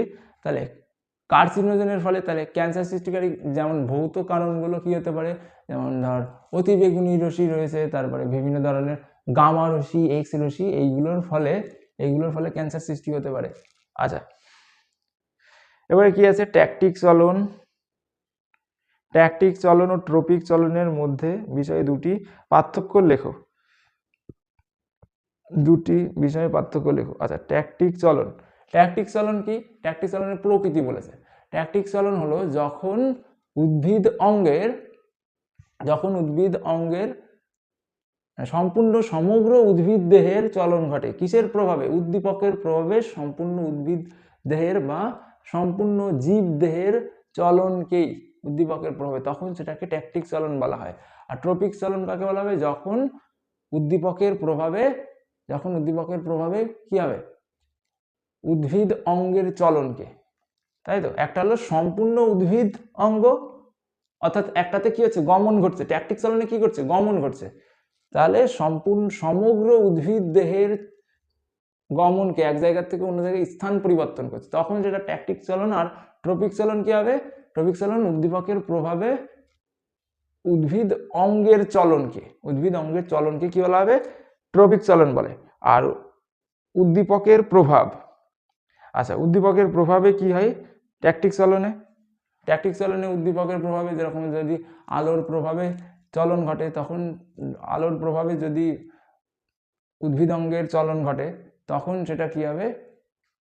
তখন সেটা ট্রপিক চলন হবে। আর যদি আলোর প্রভাবে কোনো উদ্ভিদ অঙ্গের চলন ঘটে, আচ্ছা, একটা ট্যাকটিক চলনে কি হবে? আলোর প্রভাবে সমগ্র উদ্ভিদ অঙ্গের চলন ঘটলে তখন সেটাকে কি বলা হবে? ট্যাকটিক, ফটোট্যাকটিক বলা হবে। আর আলোর প্রভাবে উদ্ভিদ অঙ্গের চলনকে, ঠিক আছে, একটাতে সমগ্র উদ্ভিদ দেহের চলন, অর্থাৎ একটাতে সমগ্র উদ্ভিদের গমনকেই বলা হচ্ছে ফটোট্যাকটিক। আর ফটোট্রপিক কখন বলা হবে? যখন উদ্ভিদ অঙ্গের চলন ঘটবে, তখন যেটাকে ফটোট্রপিক বলা হবে। ঠিক আছে। আচ্ছা, তারপরে কি আছে? টিএসএইচ কে কেন ট্রপিক হরমোন বলা হয়? টিএসএইচ কাকে বলে? Thyroid stimulating hormone. আচ্ছা, থাইরয়েড স্টিমুলেটিং হরমোন কোথায় ক্ষরণ হয়? আমাদের মস্তিষ্কের মধ্যে যে পিটুইটারি গ্রন্থি রয়েছে, পিটুইটারি গ্রন্থির থেকে টিএসএইচ বা থাইরয়েড স্টিমুলেটিং হরমোন খরিত হয়। থাইরয়েড স্টিমুলেটিং হরমোন কি করে? থাইরয়েড স্টিমুলেটিং হরমোন আমাদের থাইরয়েডে গিয়ে থাইরয়েডকে উদ্দীপিত করে, অর্থাৎ থাইরয়েডের মধ্যে বিভিন্ন ধরনের পরিবর্তন ঘটিয়ে থাইরয়েড থেকে থাইরক্সিন ক্ষরণ করতে সাহায্য করে। যেহেতু থাইরয়েড স্টিমুলেটিং হরমোন থাইরয়েডকে উদ্দীপিত করে থাইরয়েডের বিভিন্ন ধরনের পরিবর্তন ঘটায়, তার জন্যে থাইরয়েড স্টিমুলেটিং হরমোনকে ট্রপিক হরমোন বলা হয়। যেহেতু ট্রপিক কথার অর্থ হলো চেঞ্জ বা পরিবর্তন ঘটানো। ঠিক আছে, মনে কর এই যেরকমের, অ্যাকচুয়ালি ছবিটা এরকমের হবে। মনে কর আমাদের মস্তিষ্কের মধ্যে কি থাকে? মস্তিষ্কের মধ্যে এরকমের পিটুইটারি গ্রন্থি থাকে। এই পিটুইটারি গ্রন্থির থেকে থাইরয়েড স্টিমুলেটিং হরমোন ক্ষরণ হয়ে এসে আমাদের থাইরয়েডে গিয়ে থাইরয়েডের, এটা মনে কর থাইরয়েড, আর এটা হলো পিটুইটারি। তাহলে পিটুইটারি থেকে থাইরয়েড স্টিমুলেটিং হরমোন ক্ষরণ হয়ে থাইরয়েডে কি করে? থাইরয়েডের বিভিন্ন ধরনের পরিবর্তন ঘটায়। থাইরয়েডের মধ্যে যেসব সেল রয়েছে সেইগুলোর পরিবর্তন ঘটায়। ঠিক আছে, পরিবর্তন ঘটিয়ে থাইরয়েড থেকে কি ক্ষরণ করতে সাহায্য করে? থাইরয়েড থেকে থাইরক্সিন ক্ষরণ করতে সাহায্য করে। যেহেতু পিটুইটারি থাইরয়েডে এসে থাইরয়েডের পরিবর্তন ঘটাচ্ছে, তার জন্য এই থাইরয়েড স্টিমুলেটিং হরমোনকে ট্রপিক হরমোন বলা হয়। কারণ কি? ট্রপিক কথার অর্থ হলো পরিবর্তন ঘটানো। কার পরিবর্তন? থাইরয়েড স্টিমুলেটিং হরমোন কার পরিবর্তন ঘটাচ্ছে? থাইরয়েডের পরিবর্তন ঘটাচ্ছে। থাইরয়েডের কোষের মধ্যে বিভিন্ন ধরনের পরিবর্তন ঘটাচ্ছে, তারপরে গিয়ে থাইরক্সিন ক্ষরণ করছে, তার জন্য বলা হচ্ছে ট্রপিক হরমোন। ক্লিয়ার হয়েছে এটুকু? আচ্ছা, এবারে কি আছে? দূরের বস্তু দেখার ক্ষেত্রে দৃশ্যমান বস্তুকে দেখার জন্য চোখের কিরূপ উপযোজন ঘটে। আচ্ছা, উপযোজন কথার অর্থ কি? উপযোজন কথার অর্থ হলো মানুষের বা অন্য কোনো প্রাণীর একই জায়গায় দাঁড়িয়ে কাছের জিনিস এবং দূরের জিনিস দেখার যে ক্ষমতা তাকেই বলা হয় চোখের উপযোজন ক্ষমতা। ঠিক আছে, এইখানে দাঁড়িয়ে রয়েছি, এখানে দাঁড়িয়ে আমি আমার এইখানটাতে অবস্থিত লেখাও পড়তে হচ্ছে, আবার দূরে কোথাও আমার যদি দেওয়াল না থাকতো তাহলে দূরে যেসব জিনিসপত্র আছে সেইগুলোও দেখতে পেতাম। তাহলে একই জায়গায় দাঁড়িয়ে দুটো আলাদা দূরত্বের জিনিস দেখার যে ক্ষমতা সেটাকে কি বলা হয়? উপযোজন বলা হয়। এইবার এই উপযোজন কি হয়, উপযোজন কিভাবে গঠিত হয়, কি করে আমরা আমাদের চোখ একই জায়গায় দাঁড়িয়ে কাছের জিনিসও দেখতে পাই আবার দূরের জিনিসও দেখতে পাই? কি করে দেখতে পাই? দেখ, আমাদের যে চোখ সেটা কি দিয়ে যুক্ত থাকে? চোখের যে লেন্স, সেই লেন্স কি দিয়ে যুক্ত থাকে? সেই লেন্স পেশি দিয়ে যুক্ত থাকে, সিলিয়ারি পেশি দিয়ে যুক্ত থাকে। সিলিয়ারি পেশি, কি সিলিয়ারি পেশি দিয়ে যুক্ত থাকে? লেন্স, এই লেন্স সিলিয়ারি পেশি দিয়ে যুক্ত থাকে, তাই তো? লেন্স কি থাকে? সিলিয়ারি পেশি দিয়ে যুক্ত থাকে। এইবার এই সিলিয়ারি পেশি কখনো কি হয়? সংকুচিত হয়, আবার কখনো কি হয়? প্রসারিত হয়। যখন সিলিয়ারি পেশি কি হয়? সংকুচিত হয়, তখন এই দেখ, সিলিয়ারি পেশি যখন কি হবে? সংকুচিত হবে, তখন লেন্সের ব্যাসার্ধ বেড়ে যাবে। ঠিক আছে, অর্থাৎ লেন্স মোটা হয়ে যাবে। আর লেন্স মোটা হয়ে গেলে লেন্সের ক্ষমতা বেড়ে যাবে। তখন কি হবে? যখন লেন্স মোটা হয়ে যাবে তখন কি হবে? তখন আমাদের চোখ কাছের জিনিসকে দেখতে পাবে। ঠিক আছে, কাছের থেকে যে আলোক রশ্মি গিয়ে লেন্সে গিয়ে পড়বে, সেই আলোক রশ্মিকে সহজেই কিসে ফেলাতে পারবে? ফোকাস করতে পারবে, রেটিনাতে ফোকাস করতে পারবে। ঠিক আছে, এবার যখন কি হবে? যখন দূরের জিনিস আমরা একই জায়গায় দাঁড়িয়ে দেখব, তখন কি হবে? দূরের থেকে যে একগুচ্ছ সমান্তরাল আলোক রশ্মি আসবে, সেই আলোক রশ্মিকে কোথায় ফেলাতে হবে? সেম রেটিনাতেই ফেলাতে হবে। তাহলে লেন্সের যে সিলিয়ারি পেশি রয়েছে, সেই পেশি কি হবে? রিল্যাক্স হয়ে যাবে। ঠিক আছে, রিল্যাক্স হয়ে গেলে কি হবে? রিল্যাক্স হয়ে গেলে কি হবে? এই যে লেন্স রয়েছে, লেন্সের থেকে এই দুই পাশের থেকে এই পেশিগুলো লেন্সকে টেনে কি করবে? পাতলা বানিয়ে ফেলবে। লেন্সকে টেনে পাতলা বানিয়ে ফেললে লেন্সের ফোকাস দূরত্ব বেড়ে যাবে, আর ফোকাস দূরত্ব বেড়ে যাওয়ার ফলে কি হবে? দূরের থেকে যে আলোক রশ্মি রয়েছে, সেই আলোক রশ্মিকে সহজেই কোথায় ফেলাতে পারবে? রেটিনাতে ফেলাতে পারবে। তাহলে দূরের জিনিস দেখার ক্ষেত্রে কি করবে চোখ? দূরের জিনিস দেখার ক্ষেত্রে আমাদের লেন্সের সঙ্গে যুক্ত যে পেশিটা রয়েছে, সিলিয়ারি পেশি, সেই সিলিয়ারি পেশি কি হয়ে যাবে?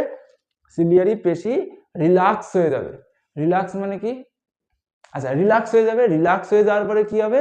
রিল্যাক্স হয়ে যাওয়ার পরে ওই যে কি রয়েছে, লেন্স রয়েছে, লেন্সকে পাতলা বানিয়ে ফেলবে। আর লেন্সকে পাতলা বানালে লেন্সের ফোকাস দূরত্ব বেড়ে যাবে। আর লেন্সের ফোকাস দূরত্ব বেড়ে যাওয়ার কারণে কি হবে? দূরের থেকে সমান্তরাল যে একগুচ্ছ আলোক রশ্মি আসবে, সেই আলোক রশ্মিকে কোথায় ফেলাতে পারবে? সহজেই রেটিনাতে ফেলাতে পারবে। এইভাবে করে কি করতে পারবে? আমরা দূরের জিনিস দেখতে পাবো। তাহলে কি কি ঘটনা ঘটলো?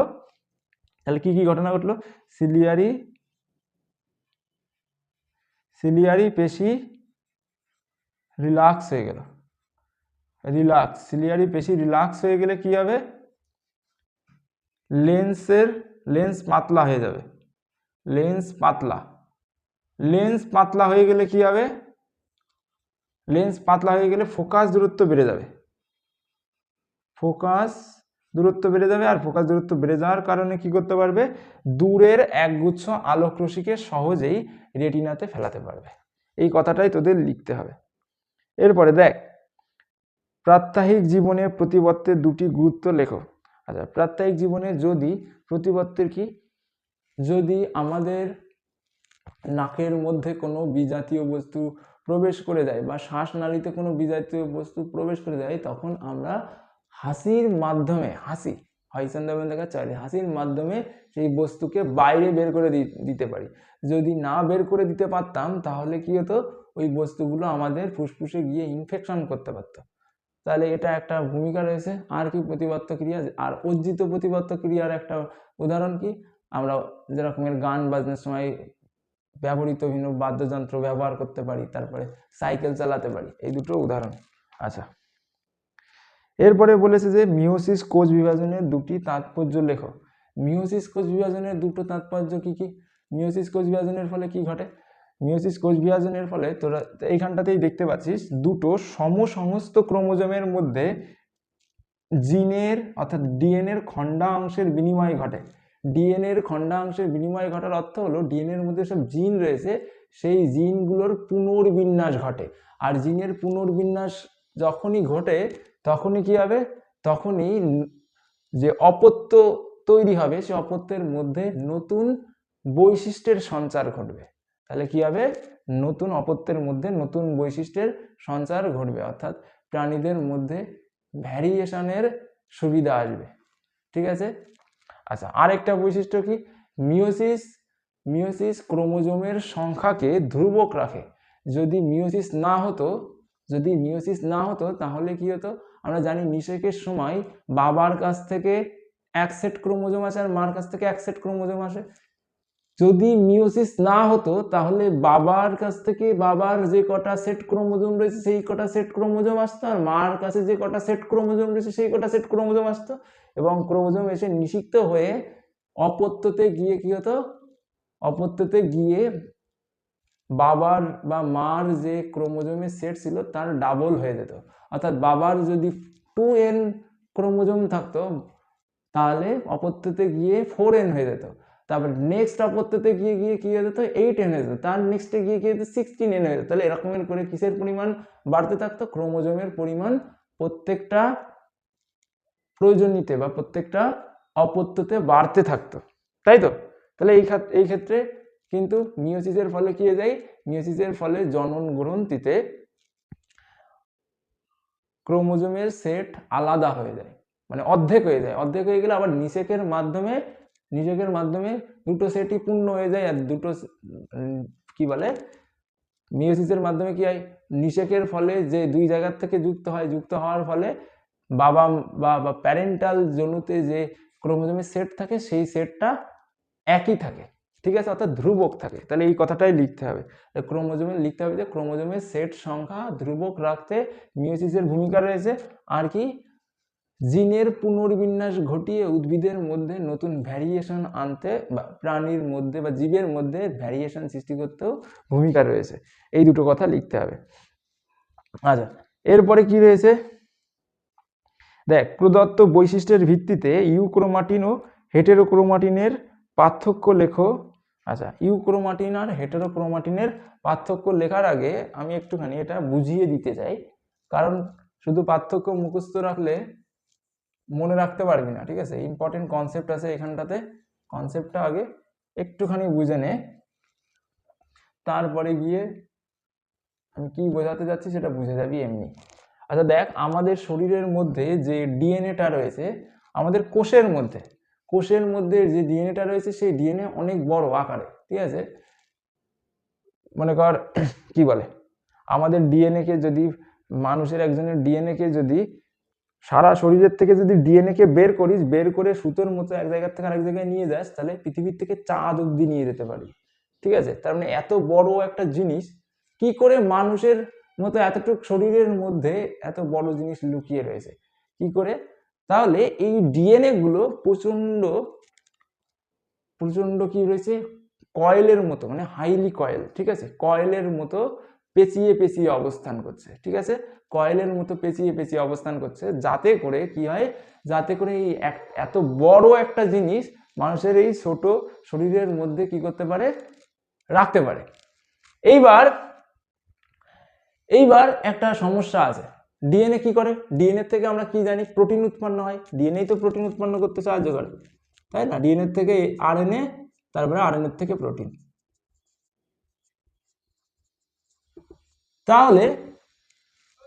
তাহলে যদি কোনো কারণে বলছি, তাহলে এই জিনিসটা যে এত পেঁচানো অবস্থায় রয়েছে, পেঁচানো অবস্থায় থাকলে ওর থেকে ডিএনএ থেকে প্রোটিন উৎপন্ন করতে অনেক সমস্যার সৃষ্টি হবে, তাই তো? এইভাবে ভাব, মনে কর তুই একটা জিনিস নিয়ে কাজ করছিস, যেরকমের আমি এই তার নিয়ে কাজ করছি, তাই না? আমার এইখানটাতে লাগানো রয়েছে, এবার এখান থেকে যাচ্ছে, কিন্তু তারটা অনেক বড়। এই তারটা বড় হওয়ার কারণে আমার অনেক অসুবিধা হচ্ছে, যেরকম আমি বারবার করে এই তারকে এক জায়গা থেকে অন্য জায়গায় সরিয়ে দিচ্ছি, ঠিক আছে? তাহলে ডিএনএ তো এর থেকেও বড় জিনিস, এর থেকেও এত প্যাঁচানো অবস্থায় থাকলে এটা নিয়ে কাজ করা অনেক কষ্টকর, ডিএনএ থেকে প্রোটিন উৎপন্ন করা অনেক কষ্টকর। তার জন্য কি আছে, ডিএনএর কিছু কিছু অংশ আছে যেই অংশগুলো খুব কম পরিমাণে প্যাঁচানো থাকে, ঠিক আছে? খুব কম পরিমাণে প্যাঁচানো থাকে। যেই অংশগুলো এই যে খুব কম পরিমাণে প্যাঁচানো অবস্থায় থাকে, সেই অংশগুলো দিয়েই ডিএনএ কি করে, সেই অংশগুলো দিয়ে ডিএনএ থেকে আরএনএ এবং আরএনএ থেকে প্রোটিন উৎপন্ন হয়। আর সেই অংশগুলোকে কি বলা হয়, ইউক্রোমাটিন বলা হয়। বুঝতে পেরেছিস? সেই অংশগুলোকে কি বলা হয়, ইউক্রোমাটিন বলা হয়। আর যেই অংশগুলো আরো বেশি পেঁচানো থাকে ডিএনএ এর মধ্যে, ডিএনএ যে অংশগুলো বেশি পেঁচানো থাকে সেইগুলোকে বলা হয় হেটেরোক্রোমাটিন। অর্থাৎ ডিএনএ এর মধ্যে বেশিরভাগ অংশটাই অকেজো অংশ, আর বাকি অল্প কিছু অংশ আছে, সেই অংশগুলোই কি করে, প্রোটিন উৎপন্ন করে।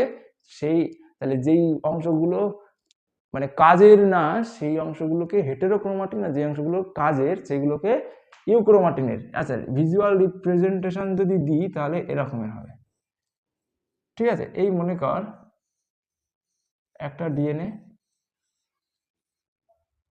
আচ্ছা, তোদের আরেকটা কথা বলি, এইখান থেকে ডিএনএ থেকে কিন্তু প্রচুর ইম্পর্টেন্ট। এই বছর কি হয়েছে যে ওয়াটসন ডিএনএর কি বলে গঠন দিয়েছিলেন, উনি কিন্তু মারা গেছেন, ঠিক আছে?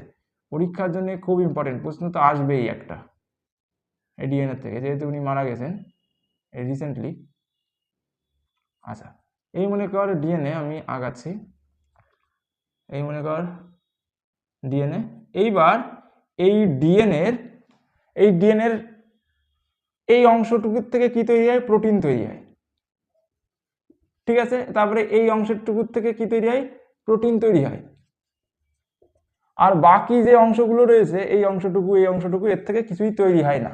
তাহলে এই যে অংশগুলোর থেকে কিছুই তৈরি হয় না, জাঙ্ক মেটেরিয়াল হিসেবে থাকে, সেইগুলোকে ডিএনএ কি করে, একদম বেশি পরিমাণে পেঁচিয়ে রাখে।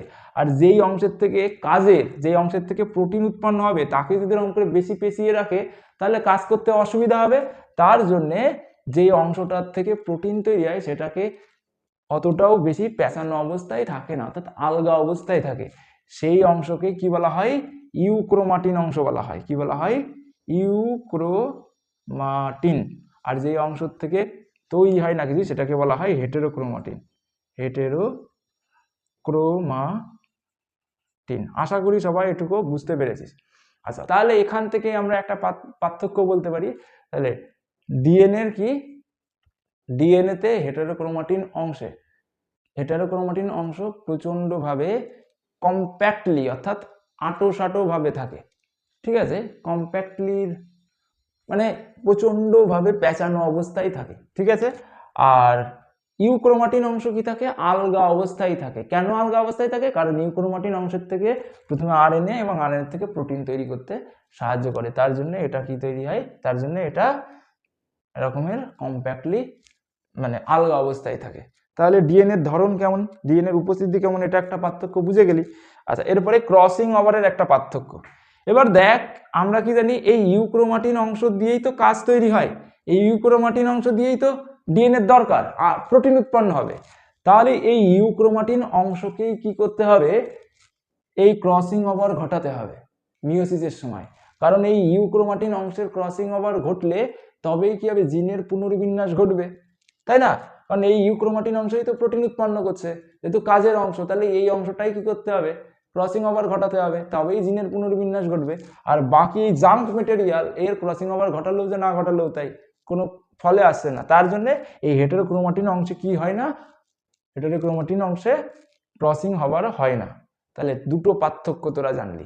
একটা পার্থক্য হলো ইউক্রোমাটিনে কি হয়, ক্রসিং ওভার সম্পাদিত হয়, হেটেরোক্রোমাটিনে হয় না।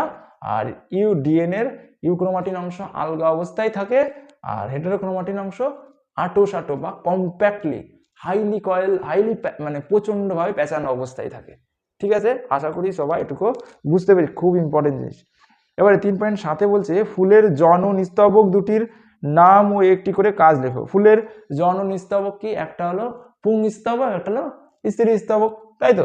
পুংস্তবক এটা হলো স্ত্রী স্তবক, দেখেইছি সেরকমের দেখতে হয়, নিচে ঘটের মতো বড়, এটাকে বলা হয় ডিম্বাশয়, এরকমের, তাই না? আর এর পাশ দিয়ে কি থাকে? এরকমের করে, এর পাশ দিয়ে এরকমের করে কি থাকে? পুংস্তবক থাকে, পুংস্তবক থাকে। তাহলে দুটি স্তবকের একটার নাম কি? স্ত্রী স্তবক, আর একটা হলো পুংস্তবক। তাহলে কি বলেছে ওরা? জননিস্তবক, তাহলে পুংস্তবক। তাহলে পুংস্তবক থেকে কি উৎপন্ন হয়? পুংস্তবক থেকে পরাগ উৎপন্ন হয়। সেই পরাগ কি করে? সেই পরাগের থেকে দুটো পুংগ্যামেট তৈরি হয়। সেই পুংগ্যামেট কি করে? পুংগ্যামেট এই স্ত্রী স্তবকের মধ্যে যে ডিম থাকে সেই ডিমকে বা ডিম্বাণুকে নিষিক্ত করতে সাহায্য করে, তাই তো? আর স্ত্রী স্তবক কি করে? স্ত্রী স্তবক ডিম উৎপাদন করতে সাহায্য করে, আচ্ছা, বা ডিম্বাণু। এরপরে বলেছে যে 3.8 বলেছে একই ফিনোটাইপের বিভিন্ন জিনোটাইপ হতে পারে, ব্যাখ্যা করো। আচ্ছা, একই ফিনোটাইপের, ফিনোটাইপ মানে কি? যে জায়গায় লেখা থাকবে ফিনোটাইপ, ফিনোটাইপ মানে বলছে বৈশিষ্ট্যের কথা। কিসের কথা? বৈশিষ্ট্যের কথা, ঠিক আছে? মনে কর আমি একটা ফিনোটাইপ লিখলাম, লম্বা ফিনোটাইপ, ঠিক আছে? লম্বার ফিনোটাইপ, আচ্ছা লম্বা লিখলাম, লম্বা কি একটা ফিনোটাইপ অর্থাৎ বৈশিষ্ট্য? ফিনোটাইপ মানেই হলো বৈশিষ্ট্য। মনে কর আমি কি লিখলাম? আরেকটা ফিনোটাইপ লিখলাম, সেটা হলো বেটে ফিনোটাইপ। বেটে, বেটে বৈশিষ্ট্য, বেটে বৈশিষ্ট্যকে সায়েন্টিফিক্যালি কি বলা হয়? বেটে ফিনোটাইপ, বেটে বৈশিষ্ট্য, ঠিক আছে? বুঝতে পেরেছিস? তাহলে এই দুইজনের মধ্যে মনে কর আমি সংকরায়ন ঘটালাম, ঘটালে কি পাবো?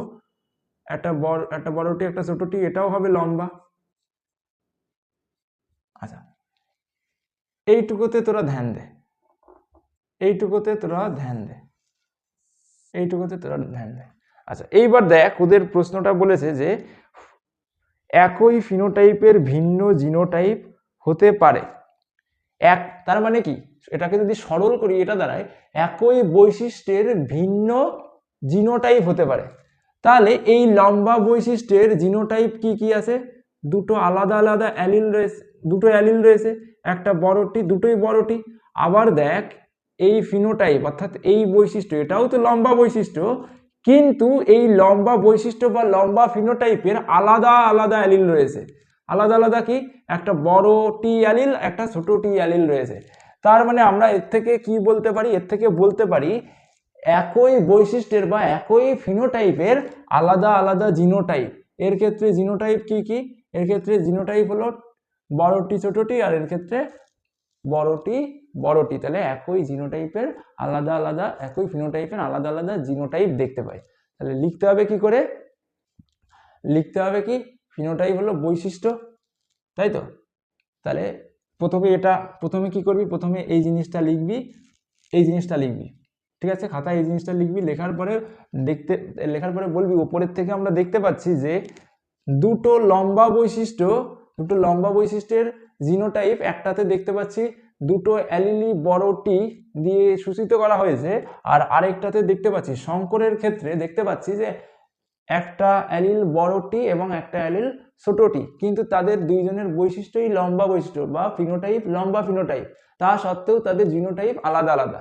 অতএব কথাটি সত্য, মানে এরা যেটা বলেছে সেটা সত্য, ঠিক আছে? আচ্ছা, এরপরে বলেছে যে বংশগতি সংক্রান্ত মেন্ডেলের পৃথক ভবন সূত্রটি লেখো। এবার মুছতেই হবে, ঠিক আছে? তাহলে বংশগতি সংক্রান্ত মেন্ডেলের সূত্রটা লিখতে বলেছে। মেন্ডেল কি বলেছেন? মেন্ডেল বলেছেন যে যদি তোমরা কি করো, এক জোড়া বিপরীত বৈশিষ্ট্য নাও এবং তাদের মধ্যে সংকরায়ন ঘটাও, তাহলে দেখতে পাবা যে বৈশিষ্ট্যগুলো একত্রিত হলেও অ্যালিলগুলো কখনোই একত্রিত হয় না, বরঞ্চ গ্যামেট গঠন কালে অ্যালিলগুলো পরস্পরের থেকে আলাদা হয়ে যায়। বুঝতে পারলি আমার কথা? উনি কি বলেছিলেন, এক জোড়া বিপরীত বৈশিষ্ট্য। আচ্ছা, এক জোড়া মানে কি, দুটো। মনে কর এখানটাতে বড়টি বড়টি, ছোটটি ছোটটি, তাহলে এক জোড়া বিপরীত বৈশিষ্ট্য নিয়ে যদি এদের মধ্যে আমি সংকরায়ন ঘটাই তাহলে কি হবে, তাহলে আমরা দেখতে পাবো, আচ্ছা এটা কি, এটা হলো লম্বা আর এটা হলো বেটে। তাহলে আমরা কি দেখতে পাবো, আমরা দেখতে পাবো যে এই বৈশিষ্ট্যগুলো অপত্যজনুতে একত্রিত হয়। এই বৈশিষ্ট্যগুলো কি হয়ে যায়, অপত্যজনুতে একত্রিত হয়ে যায়। যেমন ধর টি হলো, এরা দুইজনে কি হবে, লম্বা হবে। আচ্ছা, এই বৈশিষ্ট্যগুলো কি হয়েছে, একত্রিত হয়ে গেছে, দুইজনে এক হয়ে যাওয়ার পরে কি হয়েছে, লম্বা হয়েছে। একত্রিত হয়, কিন্তু অ্যালিলগুলো কখনো মিশ্রিত হয় না। অ্যালিলগুলো মিশ্রিত হয় না মানে কি, এইখানকার যে অ্যালিল রয়েছে, আচ্ছা মিশ্রিত হওয়ার অর্থ কি, মিশ্রিত হওয়ার অর্থ হলো একদম ঘুলে যাওয়া। ঠিক আছে, ঘুলে যাওয়া, যেরকম জলের মধ্যে চিনি ঘুলে যায় না, ওরকম করে ঘুলে যাওয়া। বুঝতে পেরেছিস? একবারে কি বলে, সমসত্ব হয়ে যাওয়া। ঠিক আছে, একদম গুলে যাওয়া, গুলে যাওয়া। তা গুলে যায় না, উনি সেটাই বলেছেন, উনি বলেছেন যে গুলে যায় না। এই যে এখানকার যে ছোট টি রয়েছে, এই ছোট টির সঙ্গে এই টি মিলে একদম গুলে যায়নি। ঠিক আছে, গুলে যায়নি। এইখানটাতে দেখতে পাচ্ছিস এরা কি রয়েছে, একদম গুলে যায়নি, বরঞ্চ কি হচ্ছে, বরঞ্চ এরা দুইজন একত্রিত হয়ে আছে। দুইজন কি হয়ে আছে, একত্রিত হয়ে আছে, পরস্পরের সঙ্গে একত্রিত হয়ে আছে। ঠিক আছে, গুলে যায় না, বরঞ্চ কি হয়, একত্রিত হয়। এবং গ্যামেট গঠনকালে অ্যালিলগুলো কি হয়, পরস্পরের থেকে আলাদা হয়ে যায়। এবং এ যখন অ্যালিল গঠন করবে, এ যখন গ্যামেট গঠন করবে, সেই গ্যামেট গঠনের সময় একটা টি থাকবে আর এখানে একটা টি থাকবে।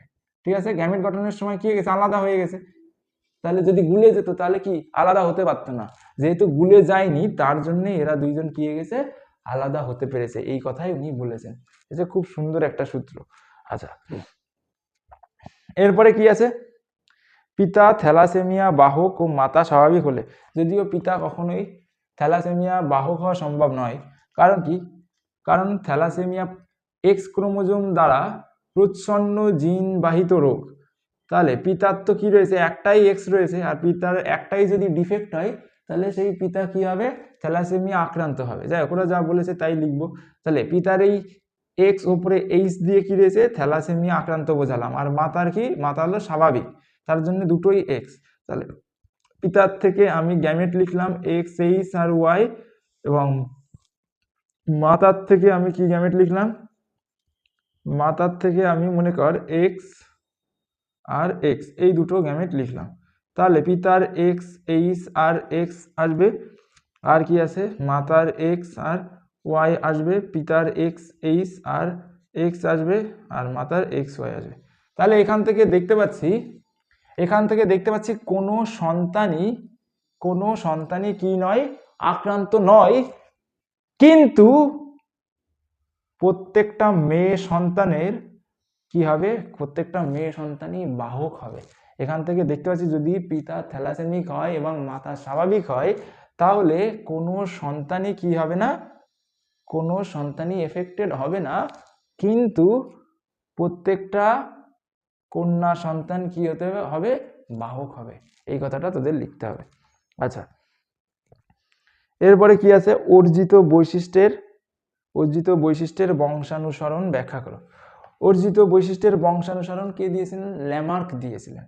উনি কি বলেছিলেন, উনি বলেছিলেন যে প্রত্যেকটা প্রজন্মে যেই জীবগুলো কি করলো, জীবন সংগ্রামে অংশগ্রহণ করলো, তার ফলে তাদের মধ্যে যে নতুন বৈশিষ্ট্য তৈরি হলো বা বৈশিষ্ট্যের উদ্ভব ঘটলো, সেই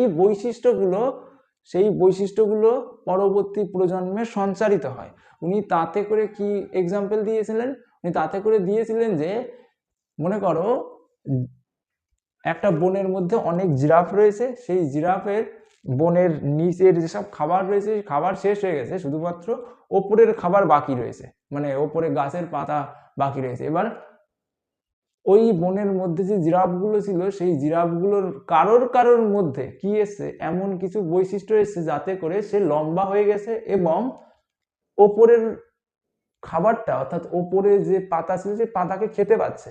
তাহলে এই যে বৈশিষ্ট্যের উদ্ভব হলো বা যে বৈশিষ্ট্য অর্জন করলো, এই বৈশিষ্ট্য নেক্সট প্রজন্মে অর্থাৎ ওই জিরাফের মেটিং এর ফলে অন্য যে জিরাফ উৎপন্ন হবে বা অন্য যে প্রাণী উৎপন্ন, সেই প্রাণীর মধ্যেও ওর বৈশিষ্ট্যটা কি হবে, সঞ্চারিত হবে। মানে এরকমের উনি বলতে চাইছেন, মনে কর আমি বডি বিল্ডিং করে বিশাল ভালো বডি বানালাম, আর আমার যে সন্তান হবে সেই সন্তানের শরীরেও আমার এই এই যে জিনিসটা অর্জন করলাম এটা কি হবে, এটা সঞ্চারিত হবে। যদিও এটা কি, এটা উনি যেভাবে ব্যাখ্যা করেছিলেন সেই ব্যাখ্যাটা ঠিক নয়, এটাই হলো অজিত বৈশিষ্ট্যের বংশানুসরণ। ঠিক আছে, তাহলে উনি যেটা ব্যাখ্যা দিয়েছেন সেই ব্যাখ্যা অনেক বিজ্ঞানীরা ক্যান্সেল করে দিয়েছেন। কি করে, ইঁদুরের লেজ কেটে দিয়েছিলেন, কেটে দিয়ে অনেকগুলো প্রজন্ম ধরে ইঁদুরের মেটিং এর পরেও কি দেখতে পেয়েছিলেন, সব ইঁদুরের কি হয়ে যাচ্ছে, সব ইঁদুরই কি বলে, সব ইঁদুরই লেজ সহ জন্মগ্রহণ করছে। যাক, তাহলে এই কথাই উনি বলেছেন। এরপরে দেখ, সমসংস্থ ও সমবৃত্তীয় অঙ্গের দুটি পার্থক্য লেখো। তাহলে সমসংস্থ অঙ্গ আগেই বলেছিলাম, সমসংস্থ হলো সম মানে একই, সংস্থ মানে সংস্থান, মানে যেই সব অঙ্গ একই জায়গা থেকে উৎপন্ন হয়েছে কিন্তু তাদের কাজ আলাদা আলাদা, তাদেরকে সমসংস্থ অঙ্গ বলা হয়। আর সমবৃত্তীয় অঙ্গ কি, যেসব অঙ্গ আলাদা আলাদা জায়গা থেকে উৎপন্ন হয়েছে কিন্তু কাজ করে একই। যেরকমের মৌমাছির পাখা এবং বাদুড়ের, যে বাদুড় তো উড়ে বেড়ায়, দেখেছিস তো, বাদুড়ের পাখা রয়েছে, ব্যাটম্যানের দেখেছিস তো। তাহলে বাদুড়ের পাখা আর মৌমাছির যে পাখা দুটো কিন্তু আলাদা, কিন্তু কাজ করছে একই, একই পরিবেশে থাকার জন্য, তাই না? মৌমাছি কি করে উড়ে বেড়াতে সাহায্য করছে, যেটা কাইটিন দিয়ে তৈরি ওর পাখা। আর বাদুড়ের পাখা কি, বাদুড়ের পাখার সঙ্গে কিন্তু মানুষের হাতের অ্যানাটমির মিল আছে। ওদের পাখাতে ফ্যালাঞ্জেস, তারপরে রেডিয়াস, আলনা ওর মধ্যে রয়েছে। ঠিক আছে, তাহলে মানুষের রেডিয়াস, আলনা, ফ্যালাঞ্জেস এইগুলো রয়েছে। তার মানে কি, একই কাজ করছে ওরা, কিন্তু ওদের যে কি বলে অ্যানসেস্টার আলাদা আলাদা, মানে আলাদা আলাদা জায়গা থেকে উৎপন্ন হয়েছে, তখন সেটাকে বলা হয় সমবৃত্তীয় অঙ্গ। তাহলে সমসংস্থ অঙ্গ কোন অভিব্যক্তির উদাহরণ দিচ্ছে, অপসারী অভিব্যক্তির। কারণ কি, সমসংস্থ অঙ্গে কাজ আলাদা করছে কিন্তু একই জায়গা থেকে উৎপন্ন হয়েছে, তাহলে একই জায়গা একটা পয়েন্ট থেকে উৎপন্ন হয়ে কি গেছে, আলাদা আলাদা কাজ করছে, একই পয়েন্ট থেকে উৎপন্ন হয়ে আলাদা আলাদা কাজ করছে। ঠিক আছে, কাজগুলো কি গেছে, ছড়িয়ে গেছে, অর্থাৎ কি গেছে, অপসৃত হয়ে গেছে। এদের ভৌতবিজ্ঞানে বলে দিয়েছি, অপসৃত হয়ে যাচ্ছে, একই জায়গা থেকে উৎপন্ন হয়েছে, অপসৃত হয়ে যাচ্ছে, তাহলে এটা অপসারী অভিব্যক্তির উদাহরণ। আর কি বলে, আর সমবৃত্তীয় অঙ্গ কি, সমবৃত্তীয় অঙ্গ আলাদা আলাদা জায়গা থেকে উৎপন্ন হয়েছে। যেরকমের বাদুড়ের যে পাখা, সেই পাখার অ্যানাটমি একরকমের, আবার কি মৌমাছির যে পাখা তার অ্যানাটমি একরকমের। তার মানে আলাদা আলাদা জায়গা থেকে উৎপন্ন হয়েছে কিন্তু কাজ করছে একই, দুইজনকে উঠতে সাহায্য করছে একই, মানে একই জায়গায় মিলে যাচ্ছে, অর্থাৎ ডাইভার্স জায়গা থেকে এসে একই জায়গায় মিলে যাচ্ছে, তার জন্য এটাকে কি বলছে, একই জায়গায় মিলে অভিসৃত অভিব্যক্তির উদাহরণ। তাহলে এই দুটো লিখবি পার্থক্য। আচ্ছা, শিম্পাঞ্জিদের সমস্যা সমাধানে তাদের আচরণগত দুটি বৈশিষ্ট্য লেখো। শিম্পাঞ্জিদের সমস্যা সমাধানে শিম্পাঞ্জিরা কি করে, উইয়ের ভিটের কি বলে, উইয়ের যে ঢিবি আছে সেই ঢিবির মধ্যে এরকমের করে কোনো গাছের ডাল ঢুকিয়ে দেয়, তখন কি হয়, ওই গাছের ডাল বরাবর উই কি হয়, বেরিয়ে আসে, আর শিম্পাঞ্জি কি করে, ওই ওখান থেকে উই ধরে ধরে খেয়ে ফেলে। তাহলে এটা হলো এদের। তারপরে কি করে, শিম্পাঞ্জি বাদাম ভাঙার জন্য কি করে, হাতুড়ির মতো বা কি বলে, হাতুড়ির মতো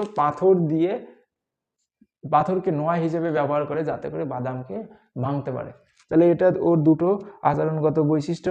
তারপরে ডিনাইট্রিফিকেশন কাকে বলে, ডিনাইট্রিফিকেশন হলো, তাহলে ডিনাইট্রিফিকেশন কাকে বলে যখন লিখতে হবে তখন লিখবে হলো, ডিনাইট্রিফিকেশন হলো নাইট্রোজেন চক্রের একটা ধাপ, যেইখানটাতে নাইট্রেট থেকে বিভিন্ন ধরনের ব্যাকটেরিয়া, নাইট্রেটের সংকেত কি NO3- নাইট্রেট থেকে কিসে পরিণত হবে, বায়ুমণ্ডলীয় নাইট্রোজেনে পরিণত হবে, যেটা কি হবে, বিভিন্ন ধরনের ব্যাকটেরিয়া যেরকম সিউডোমোনাস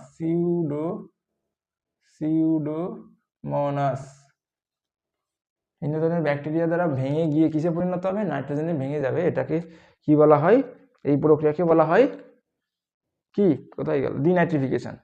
তাই না? বুঝতে পারলি তাহলে ডিনাইট্রিফিকেশন বলতে কি বোঝায়। এবারে বলেছে যে মানুষ ছাড়া অন্যান্য প্রাণীদের ওপর শব্দ দূষণের দুটি প্রভাব লেখো। তাহলে অন্যান্য শব্দ, মানুষ যেরকম অতিরিক্ত শব্দে বধির হয়ে যেতে পারে, অন্যান্য প্রাণীরাও কি হতে পারে, শব্দ দূষণের ফলে বধির হয়ে যেতে পারে। আর বধির হয়ে গেলে ওরা কি করতে পারবে না, ওদের সঙ্গীর ডাক শুনতে পারবে না, তার ফলে ওরা মেটিং থেকে বঞ্চিত হবে, মেট করতে পারবে না। আর মেট না করলে ওদের পরবর্তী বংশ পরম্পরা মানে বংশ আসবে না, তাহলে একটা সময় বিলুপ্ত হয়ে যাবে। আবার কি হতে পারে, বধির হয়ে যাওয়ার ফলে শিকারী প্রাণীর হাত থেকে রক্ষা পাবে না, কারণ কি ওরা সচেতন হতে পারবে না, সজাগ হতে পারবে না, তার ফলে সহজেই শিকারী দ্বারা শিকার হয়ে যাবে এবং বিলুপ্ত হয়ে যেতে পারে। এই দুটো সমস্যা হতে পারে। আচ্ছা, হটস্পট নির্ধারণের দুটি শর্ত লেখো। হটস্পট নির্ধারণের শর্ত, হটস্পট কি, হটস্পট হলো সেই সব জায়গা যেগুলোকে সায়েন্টিফিক্যালি কনজার্ভ করা হয়, যেই জায়গাগুলোতে প্রচুর পরিমাণে এন্ডেমিক প্রজাতির প্রাণী পাওয়া যায়। এন্ডেমিক প্রজাতির প্রাণী মানে কি, যে এন্ডেমিক প্রজাতির উদ্ভিদ পাওয়া যায়। এন্ডেমিক প্রজাতির উদ্ভিদ মানে যেই উদ্ভিদগুলো একমাত্র ওই অঞ্চলেই আছে, পৃথিবীর আর কোথাও কি ন্যাচারালি পাওয়া যায় না। ঠিক আছে, একবার কেউ যদি তুলে এনে লাগায় তাহলে সেটা হবে না, ন্যাচারালি হতে হবে। তাহলে হটস্পটের দুটো শর্ত হলো, কম করে 1,500 প্রজাতির কি হতে হবে, এন্ডেমিক ভাস্কুলার প্লান্ট থাকতে হবে। ঠিক আছে, ভাস্কুলার প্লান্ট মানে যার জাইলেম ফ্লোয়েম রয়েছে। আর কি আছে, আর কি থাকতে হবে, আর ওই যে অঞ্চল, ওই অঞ্চল ওর আদি অবস্থান থেকে 70% কি হয়ে গেছে, নষ্ট হয়ে গেছে, তবেই আমরা কি বলবো, ওই অঞ্চলকে হটস্পট বলবো। আচ্ছা, JFM এর দুটি গুরুত্ব।